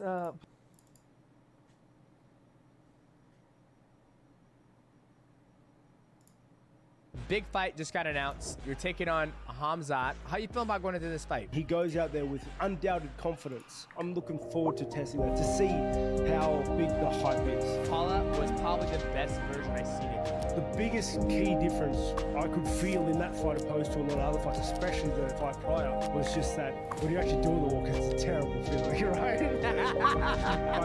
Right? You're like, I'm lifting all these weights, getting punched Yeah, in the face. dude. I wanted this in my life. What? You're a busy man. You have 3 children. You're married. You got your game. You got your hardcore characters. You try to pull into podcast and other. I got 5 children, man. You have 5 kids? Yeah, man. Oh, it's 15 time! World champion, Demetrius Johnson! You're listening to the Money Cast! Rob, thank you so much for joining the Mighty Cast. I am the host, Demetrius Johnson. We are out. Chill. Well, damn. A few moments later. What's up, guys? Here with another announcement. On Saturday, June 22nd, former middleweight champion Robert Whitaker versus 13-0 undefeated Hamzat Chimaev to see who will be the #1 contender for the UFC middleweight championship. Yo, yo. And lie to me. What? Where? When? What'd I do? No. I'm just. It's funny because, you know, the fight just got announced and my producer's like, oh, we got to get him back on. They just announced this fight. And I was like, son of dude, the whole time. He's just playing me for a fool. I kid you not, I spoke to Hunter 2 days ago. Oh. Okay. Yeah. Okay. Well, we're not going to take too much of your time, brother. All right. In 3, 2, 1. Okay, Rob. Big fight just got announced. You're taking on Hamzat in Saudi Arabia. How did this fight come about? Right? I mean, I felt like it came out of nowhere. I think it's a great matchup. I love this fight. I think the winner of this probably fights for the belt next. I know obviously you have DDP who just won it. You have Sean Strickland, you know, biting up the chirp. You have the storyline with DDP and Izzy. There's also a storyline with DDP versus Rob. How you feel about going into this fight? Yeah, no, I'm really happy. You were just telling me that I held out on you seconds ago. You know, and that's no, honestly, the fight came about in the last 2 days. I got a message from Hunter. Hey, this fight, what we're doing, you want it? And I was like, yeah, why not? Like 12 weeks away, that's plenty of time for a camp. I'm only about 5 weeks out from my last fight, so I haven't put on too much weight, haven't really lost too much sharpness or anything like that. So I think just moving into a fight within the next 12 weeks is perfect for me, because I have always mentioned that I wanted to be more active. It's just, you know, with the way things just played out, I just wasn't able to. But this is the perfect, honestly, it's perfect for me to be able to get another one in. And then you put the fact that it's against Chimaev, who, you know, he's got a lot of hype in himself, so he's going to bring a lot of eyes. He is, you know, the boogeyman in the division at the moment. Nobody wants to fight him. No one fights I had to go with him, so I get to have that run at him, which will be fun. I think that they're the fights that excite me because they're the tests. You know what I mean? They're the type of fights I get a lot of honor and pride out of. No, I think you hit it right on the dot. I felt your last fight against Paula kind of got you ready for this fight, because I can tell you right now, he's not going to bring that same heat that Costa brought. I can tell you that right now. I think athleticism-wise, I think you probably beat one of the most athletic guys in that division when it comes to the physique and the speed and just the back and forth battle. I think with Khamzat, he says he has that boogeyman status of him, but I think it's because no one wants to fight him. No one wants to take him to war. Like Gilbert Burns took him to war. I think you will take him to war, but you have something that Gilbert doesn't, which is championship level mentality, and you've been there before. You fought 5 rounds, you pushed through 5 rounds, you battled through adversity through 5 rounds, and I think that's something that he hasn't done, and I believe the ace is in your cards, my friend. Yeah, thank you. And I'd like to think so as well. I'd like to think that I'm going to go in there with a speed advantage and a striking advantage. I'm going in there thinking that I think one of his greatest strengths is the fact that he can force the wrestling on people. And I think it's going to be a little harder to force the wrestling on me just because of my distance, because of my control of spacing. And yeah, I'm really looking forward to this fight. I think it's going to be a hard fight. I'm going to take that same mentality into this fight and look to take him to war and just earn this win. I'm going to earn this win, and this puts me in perfect direction for a title shot and condition for a title shot, which has always been the goal. Gotcha. Now, you like this matchup better than Sean Strickland, correct? I think it's a harder fight than Sean Strickland because it's only one thing you have to worry about with Sean, which is the Philly shell style, the quick jabs, and that's about it. With Khamzat, it's more of, is he going to force a wrestling on you? Is he going to stand up and strike with you? I would say he's probably a little bit bigger than you height-wise, which I think his shot's going to be a lot harder to get underneath you, like elevation change to get underneath you. How are you liking? You like this fight better than the Strickland one? Honestly, every fight brings their own challenges, and you would know, whenever you're preparing for a fight, the version of your opponent in your head's always way worse than the version you actually fight. Excluding Costa's last fight, because dude was way better than I thought he would be. Props to him, well, like I said, like how we say earlier in the show, where like there was a switch that went off in your mind and your eyes. You can see it. You're like, all right, it's Bobby Knuckles time. You fucking stood your ground and you just went to war. And I think that same mentality is going to come out when you fight, Khamzat. And I can't wait to see it. I'm super excited. I saw it. Our producer saw it. He goes, dude, we got to get back on. This is going to be a banger of a fight. Main event, Saudi Arabia. And we were just caught off guard, right? Because like you said, nobody really wants to fight this guy. But, Bobby Knuckles stepping up to the plate. Going to take him out, baby. Mate, and that's one of the things, that's another alluring factor about it. Because I was assumed they would have kept me for August for Australia. But mate, the fact that it come out, the fact that I get to be a part of history, because I think this is the first time it's been in Saudi Arabia, so I get to be a part of that. I get to headline that with Khamzat Chimaev. I get to have 5 rounds with him just to put in my work, and I get another payday in the first 6 months of the year. Hey, so you got them kids. You got them kids. Area due to poor road conditions. Please COVID did you exercise wrong. caution if COVID, you like I said, you were try to stay off the streets until conditions improve. This has been a local public service announcement. Pending updates to our power grid, awesome. the Michael, city is there will be anything you want to add to it? experiencing rolling I guess the only thing I would add is we when- urge the public when to you look at remain Khamzat calm from the during these outside breaks looking in in, have you service been and to pretty follow the impressed with what guidelines you've on the seen city's him do website in on the how fights to that he plan has for had in these UFC, temporary even his events. last fight against This has been a Kamaru, local public which is service technically his announcement. 185 How debut, but of course it was against the delightful. 170. Another Have you been letter impressed with from what you have our seen from erstwhile Khamzat? listeners. What's up, I honey? think- Me and my I think sister impressed is the love wrong word. you. I think he's a good that's fighter. Nice. And I think he's got a head. Y'all good- got great clarinets and headspace for the- violins, for the but you got craft. something And most he knows music what he these does days well, ain't. and he goes out let there me with guess. Lineage undoubted traced back confidence to the great in Hayden what he himself. can do. And Let's see here.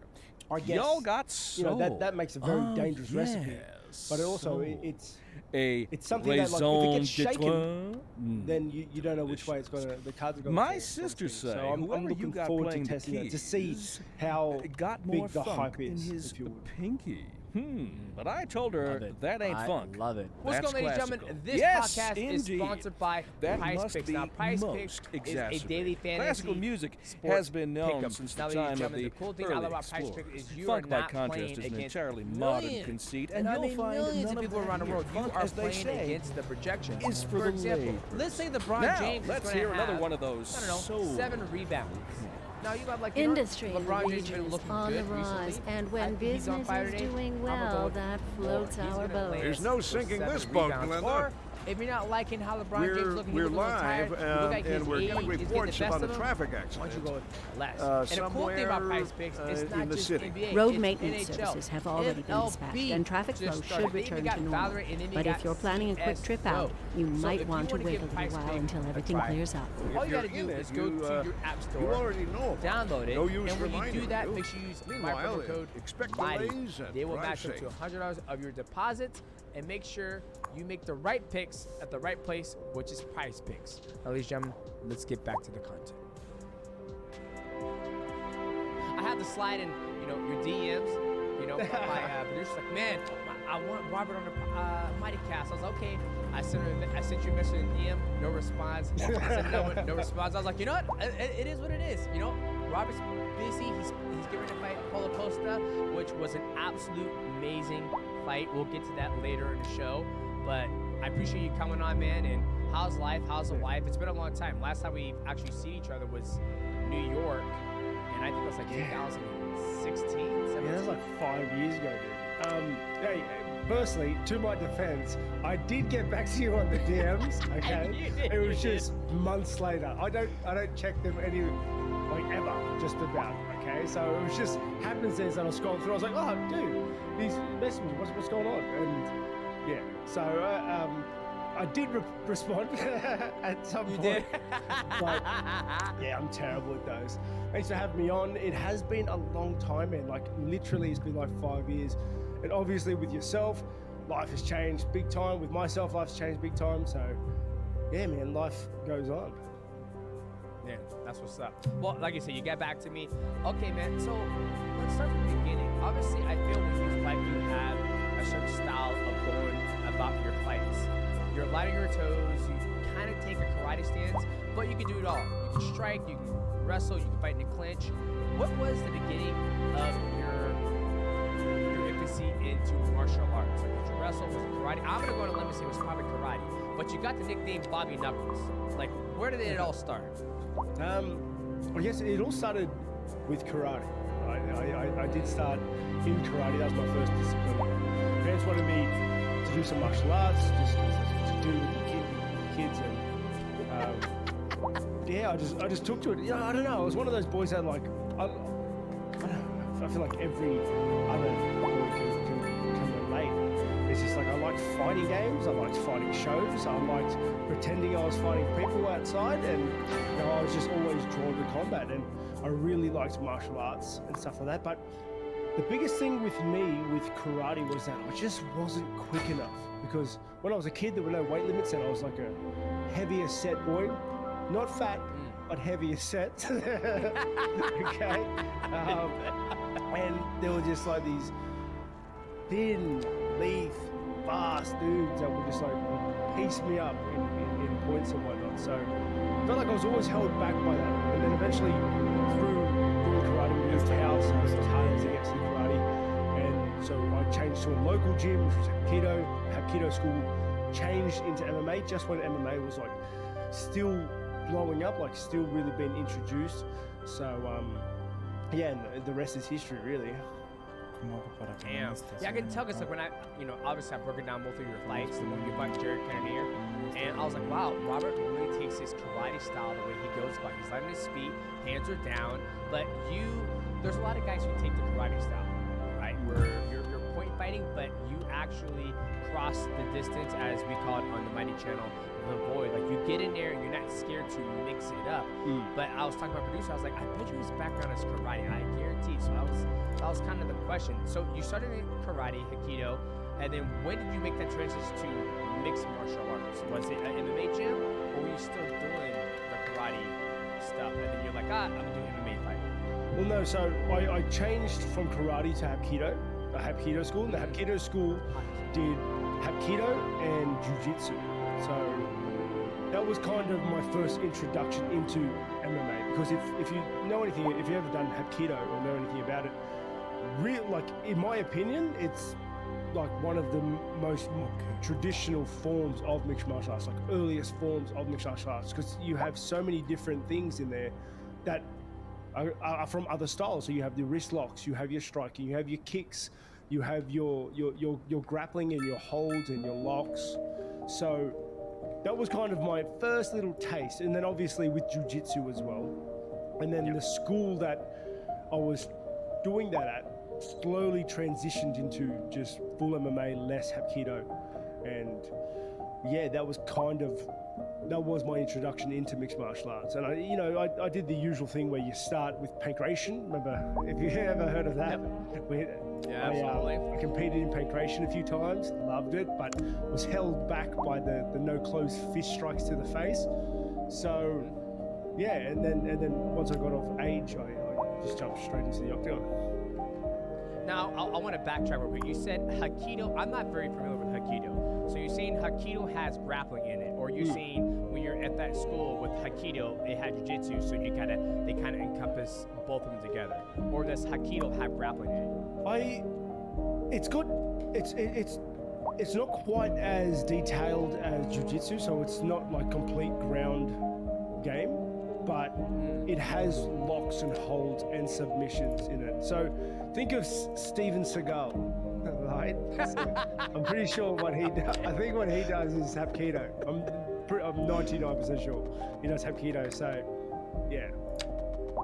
Gotcha. Okay. And then so you did pancreation, and what age was this about? Because you said when you became an age, you jumped straight into the octagon. So it was, when you say octagon, was that the UFC, or would you take your first MMA bout in mixed martial arts, but it wasn't the professional one? Like, what was that transition period? So you said when you became of age, what is the age limit in Australia to start doing it? Because I remember at one point when me and Joseph fought in Australia, like the cage was illegal there. Yeah, I believe. And then eventually it got, they passed a law where you do cage fights. You can fight in the ring there in mixed martial arts, but not in a cage, correct? Yeah. Well, pancration was all done in a ring, and it did take a while to get the cage like sanctioned here in New South Wales. I'm pretty sure, and I wanted to bring this up. That was in Sydney, right, when you fought Joseph? Yep. Well, I fought Ian McCall, and he fought Ian Shitani. But yes, that was the first time in Sydney, Australia, that a cage was sanctioned in Australia. Your Ian McCall fight, that was when he had the Uncle Creepy. Was his name? Uncle Creepy? Yes. Yep. That was my first UFC fight I'd ever gone to. Like that was. Yeah. Whoa, you gone to, or what's going on, ladies and gentlemen? This podcast is sponsored by G Fuel. If you want to take your energy level to a whole new level, all you got to do is go to gfuel.com. Try out all the amazing flavors they have right now, ladies and gentlemen. This one right here is the blue ice. Absolutely delicious. I would take my G Fuel when I go to the gym just to get that extra pump and extra energy. And also, you can take a look and check out the Mega Man Blueberry Slushie. That is my all-time favorite with 200 milligrams of caffeine. And the cool thing about G Fuel, it's not just about the caffeine that gives you energy. It also has multivitamins. So when you come off of that delicious energy, there is not a crash. All you gotta do is go to gfuel.com, use my promo code MIGHTY to save up 20% on your complete order. Now, shout out to G Fuel for sponsoring this podcast. Let's get right back to the content. Did you fight on that card? You fought on that card? No, I wasn't in the UFC at that point yet. How old were you when you were there? I would have been maybe 19. Okay. Yeah, So you're 20. a young adult. Jesus Christ, man. Like, yes, no, but that was the first, like, seeing the lights, seeing the walkout, seeing all the crowd, because I was never really, I don't know, so with me in mixed martial arts, I never really watched a lot of it. Maybe it's because I never had pay-per-view, or I never had main event, never had pay TV, so I could never, well, it was never on free TV back in the day, so maybe that's why I didn't watch much of it. But I don't know, like, I'd rather be outside playing. I'd rather be in the gym doing it, sort of thing. Like, that's just the sort of guy that I was. But being at that event, seeing the lights and stuff, I was like, man, I need this. Like, I need this in my life, right? And I said that from the outside, because when you're actually doing the walk, it's a terrible feeling, right? But right, you're like, I'm lifting all these weights, getting punched in the face. Dude. I wanted this in my life. What? Yeah, man. Like, when you're standing behind the curtain, like, every time I'm like, what am I doing? It's like, but I digress. So I started in paint creation, where there are only rings, and that's because I was under the age of 18. So you're not allowed to compete in a cage here until you're 18. And then you would know as well, like, when MMA was first starting out, there was no amateur scene. There just wasn't an amateur scene, like. And so I went, my first fight was straight professional. I just went straight in there. And, you know, maybe you could say in a sense that it was kind of, was the amateur scene to the same level? Yeah. Because everyone's kind of in the same boat, right? But exactly. Well, yeah. When you were saying that, I was thinking, like, well, obviously in Australia, since the cage wasn't sanctioned, and you can't take an MMA fight until you're 18. Obviously, this is, years back, right? Like, I believe that first fight in Australia was in 2012. I believe so. We're like, so that's like 12 years ago. 12 years ago. So 12 years ago, I'm 37. So I'm like maybe 10, like 25 years old. There's an amateur league here in Washington State, and you could be as young as 15, I believe, to fight in a sanctioned amateur fight in Washington State, as long as you have all your blood work and all that stuff done, and your parents sign the consent form. But I can only imagine if you're 19, that was 12 years ago, who knows what the amateur scene was for you. It was probably, like you said, paint creation, especially since the cage wasn't really, sanctioned there. So I would say, yeah, your paint creation is probably amateur, and you went straight into the pros once the cage got sanctioned in Australia. Yeah, well, I'll ask a question on that, because I'm just curious of your opinion. What do you think of competing MMA, like, before the age of 18? I understand that's not this podcast, and no. This is let's chat, man. This is the podcast, my friend. We're just chatting, get to know one another. I mean, we've hung out before, like I said, 6 years ago, but we actually never had an opportunity to actually sit down and chat. And I didn't know you did karate. I assumed you did karate because your style, and then Aikido. Then I didn't know you were at my very first fight in Australia. That was your very first time into the UFC. So I'm learning new things. But for me, I feel I'm not the biggest fan of somebody taking an amateur fight, at least under 18. Like, if my kids wanted to fight, I don't think I would have them do an amateur fight until they're 18 or 19. Reason why is, as you know, this sport it's unforgiving, right? In order to make it to a point where you're actually going to make some really, really good money, you got to put the work in. You got to become a world champion. You got to build your brand. You got to do X, Y, and Z. And I feel, there's other ways to get competition as an amateur. A driving advisory has been issued for the immediate area due to poor road conditions. Please exercise caution if you must drive, and try to stay off the streets until conditions improve. This has been a local public service announcement. High school. You're listening to Second Moon Radio with J. Thomas Hornbuckle, and we're pervading some of the finest classical music on the air. Keep that dial. That's the progression right I would do it, and I don't see anything And wrong with on that. to our main feature story. I 100% The commercial agree with district you. I is think, booming mate, as you're the kidding area is yourself if you attracting think you can't more get the high-end same stores, sort of bringing the competitive latest in edge luxury to our doing a neighborhood. wrestling comp, You can doing a now jiu-jitsu shop for comp, designer especially shoes today, while right? sipping a Those- fancy sometimes local I'm more genre nervous going to those, mocktail. and or so my wife tells sometimes me. the That's guys good that for I'm business paired with, and just like good for the nobody community. from the next suburb. Thanks, Jim. He's out for blood. We'll be back He knows after exactly who I am. Industry in the bring region it is up. on I the saw you rise, did and your when business geek comp is doing not too long well, ago. that floats And our boat. There's no sinking this boat, Glenda. You know, you step on the mat, so you look across from you, and the guy's like, I'm going to make my name today, bro. Dude, absolutely. Like, doing the IBJJF Worlds was probably the first time in a long time I got butterflies and I was nervous. I was sweating. My coach was like, dude, you are nervous as shit right now. And I was like, I know, I'm excited. I feel that those butterflies that I used to get when I used to fight. And he goes, why? And I was like, because it's unpredictable. I don't know what's going to happen. I have 6 matches if I win, and it's 6 minutes long, and they're all bringing a different game to the table to when I fight in the cage and win championships. Like, okay, you're fighting Adriano, you have 8 weeks to get ready for him. I'm like, okay, I'm gonna sit there and watch tape, and I'm gonna make sure I'm the best I can in 8 weeks. With this, it's like, all right, there's 31 motherfuckers in this bracket. Don't know who I'm gonna fight, but we're gonna find out. And so you've been doing competitions then? You recently? Yeah, no, not recently, not for a few years now. Okay. I just found that it was hard to juggle camps, the weight, training with the competitions, because competitions, even if, competitions bring a level of intensity to them, obviously, but I bring a level of intensity to them. So like, more than anything else, like, I'm not worried he's gonna hurt me. I'm gonna hurt myself, dude. You know what I mean? Yep, absolutely. Yeah. So it's just a bit sketchy, you know. Unfortunately, only one of them puts food on the table.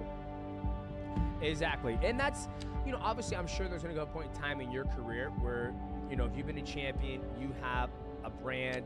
When you're ready to walk from the sport, you're going to be able to do those competitions and be able to monetize it some way, whether it be sponsors, creating videos on it, content around it. You're going to be able to do it, right? Like, you're a very likable guy. You have a big following. I don't think you'll have a problem with that. Like, that's where I'm at now on my stage in my career. It's like, can I still fight? 1,000%, right? But that's dedicating 8 to 12 weeks, getting ready for a fight, going through the press conference, going through the build-up, going through X, Y, and Z, taking the time away from my wife and kids. Or I can just do jiu-jitsu competition where I train 3 days a week, maybe 5 hours a week, and I can go out there and get the same type of actually, I get butterflies now when I do that, and opposed when I do MMA fights, right? So you'll get there. You're still young. Like, how old are you right now, Rob? 33.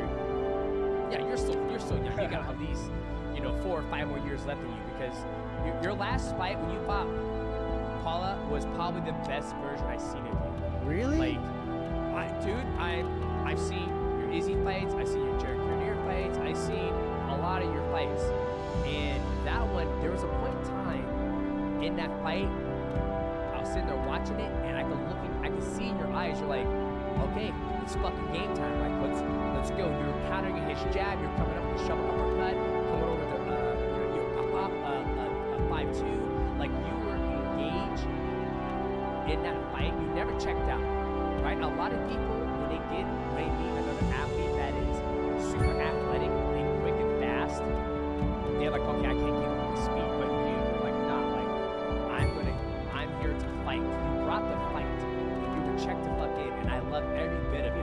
Dude, I really appreciate you saying that, because, and I'm not surprised, but I am surprised to a certain degree, because nobody else talks about it. Mate, that was the biggest thing I had worked on in the whole lead up and the prep, and then and even in the way that I was conducting myself in the fight week and in the press conferences and in the interviews and everything. It was about the mentality behind everything. It was about that primalness, like, I'm here for work. Boxes I'm here to do a job, used by to citizens get and other mail done post office and vehicles go pick up the home. mail And, periodically. Yeah, I'm Okay. super happy you Put another one. like you noticed that, because that was the biggest key difference I could feel in that fight opposed to a lot of other fights, especially the fight prior. It was just that, mate, I was checked in 100%. I had absolute iron resolve in that fight, that, like, I was gonna leave there being carried. Like, that's the only way I was gonna walk out of that. Like, and it's hard to say that, because everyone assumes that with fighters, that's kind of how it is and stuff like that. But anybody who's been in the game, especially yourself, for as long as we have and fought the fights that we have, like it's easy to lose that. It's easy to just like man, again, like do I want to do this again, right? It's and I am thankful that you saw that. I think I could have finessed the fight a little better. I feel like that mentality kind of made me a little bullish, and but in saying that, that was probably the best I could have done at that time. Yeah. No, like I can tell. Like there was part like the beginning of the fight. It was okay, Whitaker getting his thing, and then there was I don't know what it was. There was a key moment in the fight. You're like, boom. Whitaker is locked in because Paulo Costa, he's a very tough guy and he's very fast, very good kicks, very good combinations.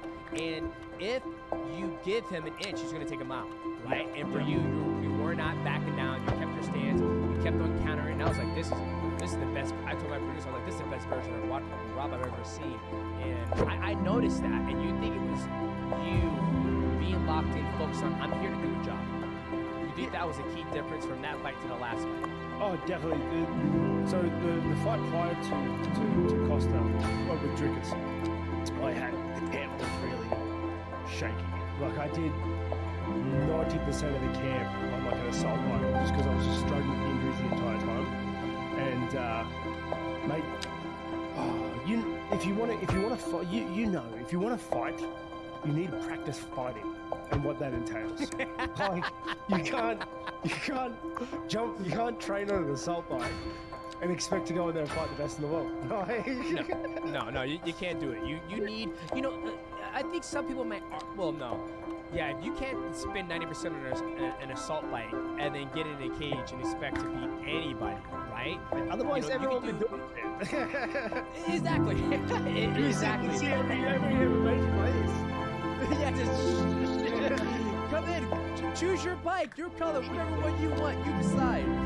Yeah, continue. You're on assault bike 90% of the camp, so you pretty much went through that camp injured to get ready for DDP. There were a lot of obstacles and hurdles, and you know what? I'm not here to complain about it because like every fighter has injuries in camp. It just is what it is. And if you have a camp without injuries, man, like God bless, because it's a good one, right? Yeah, absolutely.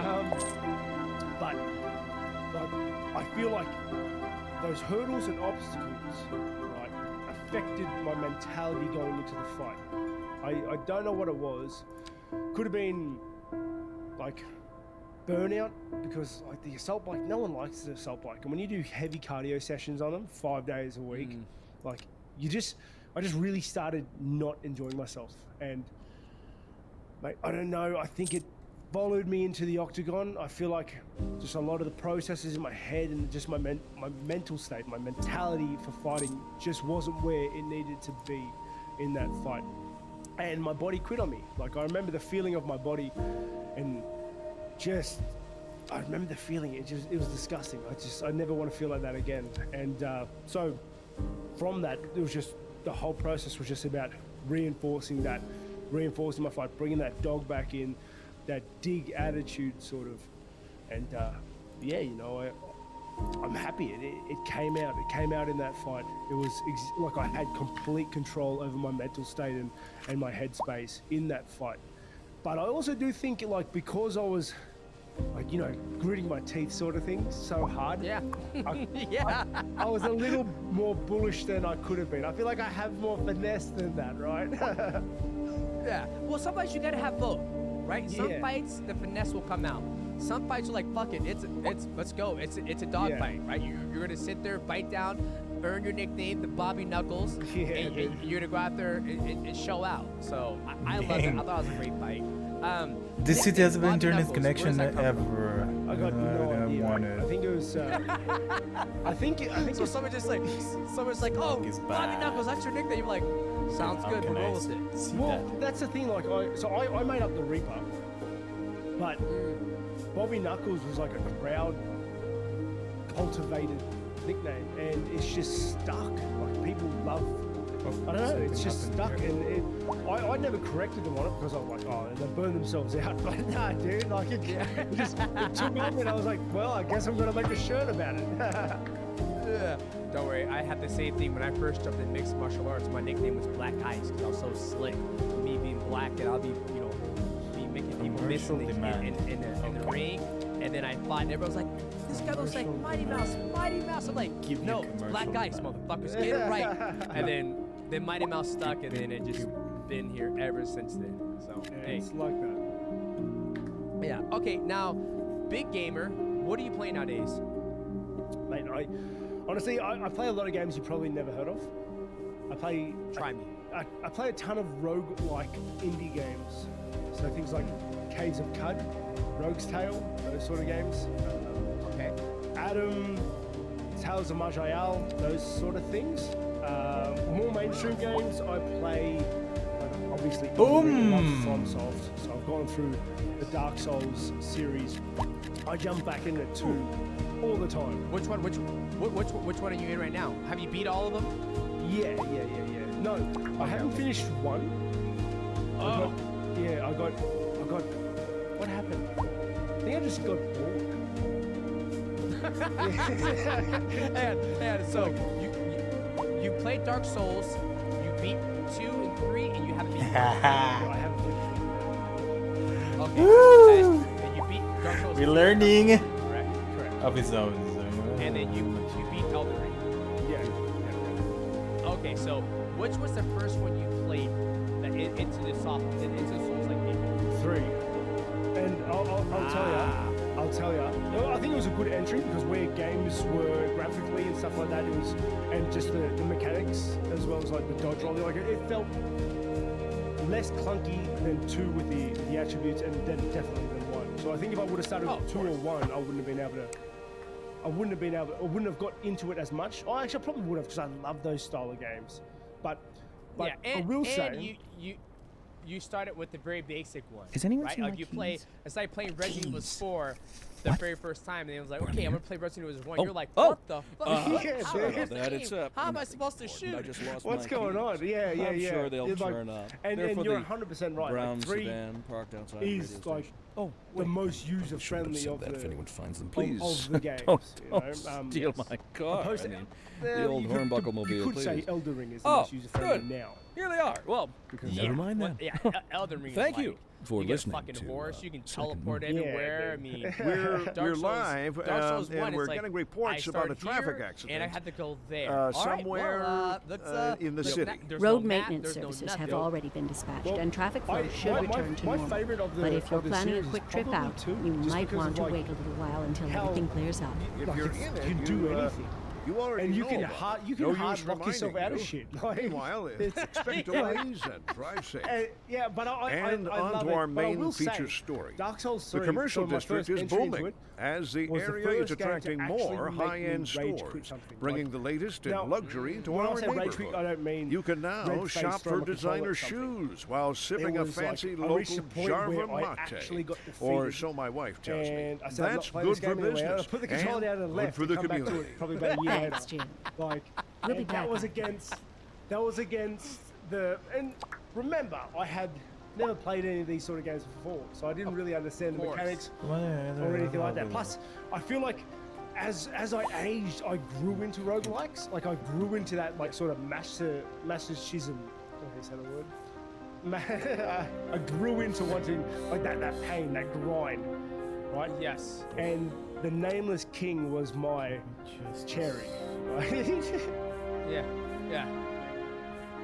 Now you're saying the Nameless King as in the boss in Elden Ring? Because I beat 1, 2, 3, Elden Ring, and I beat Bloodborne. And are you saying the Nameless King in Dark Souls 3 was a boss that just kept on killing you? Yeah, he was. Or is that the roguelike game? No, he was smoking me, dude. Like, the Nameless King. Gotcha. That cool looking dude with he rides the dragon, and then you got to kill the dragon. He gets off the dragon, and he starts smoking you up. Oh, okay, yeah. Yeah, man. I love, like, it's funny you mentioned, like, you've grown accustomed to hard, like, games that are hard, that are challenging, right? Because if I remember correctly, roguelike games is like you start here, and then if you die, you start from the very beginning of the game, and then you have to go through it, and as you go, you actually level up, correct? Well, no, so that's the difference between roguelite and roguelike. So roguelike is it's like, so today I only play games like hardcore. So it's like Diablo hardcore. Like yeah, you die. Hardcore. It's it. You gotta start over again. Character's deleted. Like you're crying in the corner for a little bit. Like, yeah. Whereas so games like Dark Souls, they have a progression. So it's like if you spend your souls, even if you die, you start back to the early bonfire, but you're better. La plata. Exactly. So, but now today I can only play hardcore games. Like if I don't get that, you know what I'm talking about. When you're playing on a dude, you put 20 hours in, and you're about to die, and you feel your balls go up to your throat, dude, and like those cold sweats start pouring out of you. Oh man, nothing beats it. Nothing beats it. Yep, that's a thing. It's funny because when I stream on Twitch, you know, I'll play Escape from Tarkov, and you know, if you play that game, once you die, you lose all your gear, you lose your M4, you lose your reaper, you lose everything. You start to build up that endorphin release where it's like you kill somebody else, you know they lose everything. Now, today I was playing Helldivers 2, I don't know if you heard of the game, and I'm sitting here and I'm just like, oh, I'm killing the bugs, yay. I died. I get to come, I'm like, there's no repercussion for me. Yeah, you just keep throwing yourself at it, like, why not? Exactly, so like, I understand your pain, like when you play Diablo 4 or Diablo 2, the hardcore mode, it's like, alright guys, babe, stay off the internet. Everybody's off the fucking Wi-Fi. I don't want no mistakes if I die. I want to be on me. I don't want, like, you know, like in the internet drop because, like, I totally free you. So, are you looking forward to Elden Ring, the DLC, the Shadow of the Elder Tree? Oh, massively. I am in love with Elden Ring. So, do you play? So, firstly, jumping back on, you said you played Escape from Tarkov. I tried getting into that. But I'm just terrible, dude. I feel like I'm an old man trying to play a new age game. I just can't. Like, and I know exactly what you mean because I have killed some players, two in my history of the game, and the feeling I get knowing that I'm taking all his shit is like it's on my birthday, dude. It's satisfying, isn't it? When you kill somebody and you're getting his gear, I'm like, mate, it's Christmas. Oh, this is the best feeling ever. I go to my wife, I'm like, Sophia, babe, come over, look at this. Like, you know, it's a reason for celebration, but then within the same instance, I get taken out by some dude with just a pistol, and he's just jumping up and down. I don't know what's going on. Yeah. So I think when Escape from Tarkov, the reason why the game is so hard is because there is no learning. It's a steep learning curve. But once you learn the maps, like, you know, you have to learn the maps. That's the first advice I give you. Like reserve, customs, woods. That woods was the first map I learned on when I played by myself. But they expanded it so much that when I play woods, I don't even play woods because I don't know where I'm going. They didn't add Streets of Tarkov. They add so many new maps. But once you learn the maps, then you understand which angle you're going to be better at. You understand the sounds. You understand what ammo pierces this armor. Like, it's a full-blown, like... But once you learn it, you'll never lose it, right? Like, if you have more hours in Tarkov than me, and you understand customs and how to fight in the dorms, you're gonna beat me because you have more hours in it. But if you're just freshly playing the game, it's a very, very steep learning curve, but it's so satisfying because it's rewarding because you understand like the mechanics and how the map goes. So like I played it this wipe and next wipe we'll play together and I'll try to teach you the ropes. Like I'm not even that good, and like even the best players in the world, they get killed all the time. It's just it's a hardcore game. So yeah, no, I'll take you up on that as well because that's the reason why I would like to play, like I like to play that game opposed from Warfare, or opposed from Fortnite, because like the dude on 2 bottles of Red Bull is going to come in jumping up and down, 360, shooting everywhere and beat me. And I don't understand what's going on. Like, watching him move, just the way he moves on the map is giving me anxiety, right? Okay? Yeah. Whereas in Tarkov, I feel like you can get rewarded by just playing slow and patient. Yes. Like, yes. So the best success I had was just camping in a dark spot. I know everyone's blaming me already in your comments. It's just like, stupid camper, Rob's camper. But dude, what do you want from me? What do you want? Yeah. I mean, in that game, it's like if you run into a guy who's running 7.62 BP ammo, then, you know, it's like, and you're running a 5.56, you know, you have M8 5.55. Like, you're not going to beat that unless you hit him in the head and you have a better position and angle. Then you'll beat him. You don't want to fly fight with that guy. Yeah, you don't. Yeah, exactly. You want to try to be tactical about it. So, see, I knew I was going to enjoy this podcast because you're a gamer, so you know we understand and we chat about that shit. I kind of funny when you were talking about before. When you were like, everyone get off the internet because I remember when I was playing Diablo 3. I had my hardcore character. I was playing like a root. Everyone knows. The further along you are in that game, the glassier your character becomes because it's all about speed of maps and like just speed of maps and doing DPS.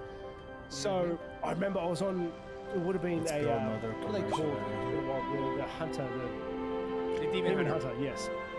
And I was just, it was one of those blink builds where I was just flashing around all over the screen. Like, I didn't even know what I was doing. I couldn't even see anything, but I knew what I had to do. I had to click A, click this, click E, click this, click this. Like, it was just like a chain effect. And then my kids got home, but I didn't notice them off straight away. And they all turned on their Xbox and PlayStation. And if you got kids, dude, and you have like Game Pass, you know they're downloading a new game every hour of the day. So my FPS and my ping shot up to like 800, and I started seeing like Minecraft versions of my Demon Hunter going around the place. I was like, no, and I looked up and I see all my kids there. Like, Dad, I got a new game, and that was the last time I played Diablo 3. Oh no, you're like, oh, I'm sorry to hear that, Rob. Rest in peace to Rob's Demon Hunter. Everyone has like a death in hardcore via like internet.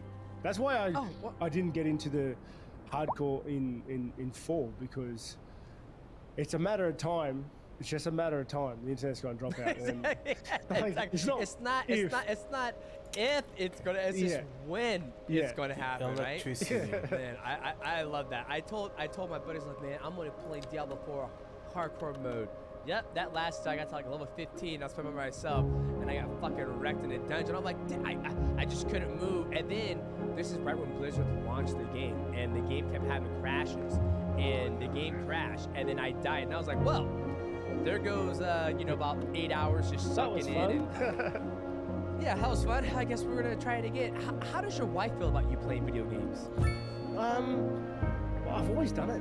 Like, it's just who I am. Like, it wasn't something like I hid from her when we started dating, but I was like, hey babe, by the way, you know, it's yeah, I've just always done it. And I think so we've been together for a long time now. It's like, as we the longer we were together, the more she understood how fundamental it is to me, like how much of a core attribute it is for me. Piece of it is yeah, that's how I unwind. That's how I de-stress. This is my happy place. This is my 0-0. You know what I mean? Yeah, absolutely. It's her wife forever. She goes, "Why do you like games?" Like, it's a coping mechanism. It's how I get away. I'm not thinking about the build. I'm not thinking about the fight. I'm not thinking about training. I am thinking about how the hell do I not die with this character and waste 25 hours of my life, right? Yeah. So that's what's up. And so it's good to have support of life. Oh yeah, and like I think that's key for anything you do. You've got to have a supportive family. You can't do anything. You can't do anything as people without having a strong support network around us. But I think another part is that I like the power creep without having to actually do anything. You know what I mean? You get it. Like, for us to make any sort of progression in our craft, we have to go in there and sweat and bleed for hours upon hours, hundreds of hours of work. Like, it's a lot of work. Whereas, like, you can jump in and, like, you put a solid 8-hour grind session in, you see an exponential growth, and that makes me happy. Yep, I agree. Hey, you know what? We're just simple guys. We play games, hardcore mode, just give it the internet. Like when I built this house, you know, I have 2 studios. I have this one and I have the gaming studio. And my gaming studio has Comcast Business, where it's like nobody else is on that. I have 2 PCs that's on its own direct line. I was like, I don't want nobody when I'm playing Escape from Tarkov. I don't want no lag or no lag spikes or anything like that. So I'm glad I met another fellow fighter who shares the same passion in gaming and, you know, having the best internet quality possible. I am a little jealous though, dude, because I'm in Australia, so no matter what I do, I've got like 30 ping. Like, no matter what. There's no Comcast out there or Cox? Or what's out there in Australia? Well, so two-part answer. So we have internet, but it is whenever we try to connect to a NA server or a US server from here, there's got to be a delay. But also, I live like rurally, so like country in Australia, so it's a little off the grid. So my internet is like a wireless NBN sort of setup, and it's not great for PvP games. Hey, did you ever get into Elden Ring PvP? I didn't. That's the one thing I wish I would have. Because Dark Souls 1, 2, and 3, I was really big into PvP. I love going in and just in some of these games and just fucking killing it. Yeah, but Elden Ring, that was one I did not do. Okay. Yeah, I got really into 2 PvP, like with the cults and stuff like that, the covenants. Oh shit. The dueling rings, and I don't know, it's just fun, dude. Like, and people say like, don't you hate it when people invade your world and like ruin your progress? And I was like, no, dude, that's the fun part. That's what makes me. That's what's part of the game. Yeah, that's what makes me excited. Pending updates to our power grid, when it the says city will be experiencing rolling blackouts. Like, we urge the public to remain calm during these breaks in service and to follow the guidelines on the city's website on how to plan for these temporary events. This has been a local public service. What kind of future does music have if it doesn't look to its past? Well, I say the question speaks for itself. Here on Second Moon, we know you can't move forward unless you keep both eyes steadily trained on what's behind you. Because I don't want to fight a big boss. Because industry in the region is on the rise, and when business is doing well, that floats our boat. There's no sinking this boat, Glenda. And when they evade you, a housing shortage is driving up prices. The monster doesn't acknowledge them. That's right, Glenda. But apparently, so you're fighting the monster and another person who's invaded your world. And so that always like, I would sit there and watch Professor. them, so and then once they start fighting like a big monster, I'll just pop up like, hey, motherfucker, what's going on? Slash. Humans are programmed to desire certain representations within ideological rewards. Well, I reckon get into which are entirely apart from the actual rewards enjoyed. Really fun. For example, consider capitalism. Right, one final question, Professor. Is the housing shortage going to make me richer? By certain metrics, perhaps, yes, in the short term. I like the sound of that. But what we are discussing is the study of the statistical abstraction and its effect on the human. Thank you, Professor. Is it just something primal comes at you because he was like throwing spells at you, and this is a game where you only fight with swords? Yeah, exactly. It's just like, oh, look at fucking Gandalf the Great, try to. Yeah, dude. Man, I think what makes it so, you know, obviously you've been playing games your whole entire life for a very long time, and now, you know, in the very beginning you have to go to your buddy's house to play games with him, or you have to hook up Xbox. But now to have the power just to turn it on, and you can fight people all around the world, and then you beat them, and when you beat them, you know there's a person on the other side of that screen sitting there pissed off as you teabag them. Yeah. There's not a better feeling out there. No, again, it's Christmas. Like, I don't know. It's toxic, but I feel like it's not toxic in Dark Souls because it's kind of like what you see is what you get sort of thing. You know, like everyone understands the level here. Like, exactly. You know, in 5 minutes, what you're getting into. Yeah, in 5 minutes you're going to be getting teabagged. Like, that's just how it is. Yep. What goes around comes around, my friend. It's a vicious cycle, but it's a fun cycle. Yes. Very fun cycle. Very. Okay, let's get back on track. Okay, so injuries and all that aside, now I believe you know, I'm assuming you're healthy right now, right? After the follow fight, you're healthy as we speak. Yes, very much so. I'm back at training this week, so like I've been back in the gym, getting sweat going, and just obviously taking it slow, but okay, you're taking it slow. Like, do you after you get done with a big fight, how much time do you take off? Like for me, I'll take maybe, like I think between my raw tank fight and my second Adriano fight, I didn't take it. I mean, I didn't spar. I didn't spar until I signed on the dotted line. So, what is your protocol? Like, you just got done with Pola, you're already back to training. Are you sparring? Are you, Yeah. What are you doing? Well, generally, like the sessions is very much easy going into it. So, like, whereas I'll normally do 2 sessions a day to 3, it'll just be 1 session a day, and it'll be much easier. There'll definitely not be any sparring for a while, just because like I took heavy headshots in that fight. There's no need to take more right now. We got time, so it'll be a lot of wrestling. Honestly, it's a lot of skill set building.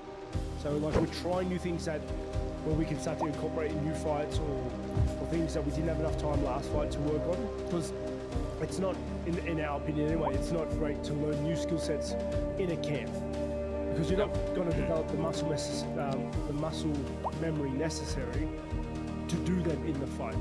But now it's the perfect time to do it. We have time, so it's just getting back in the gym, being part of the team. I've got another guy fighting, I think 2 or 3 weeks, Jacob Malcoon, so I'm in the gym just as a body for him, just trying to help him out as he helped me out, and yeah, that's just it. Just being part of the team, just trying to enjoy it. I'll throw the gi on for a little while, and I'll be doing gi sessions. This is the time to do it.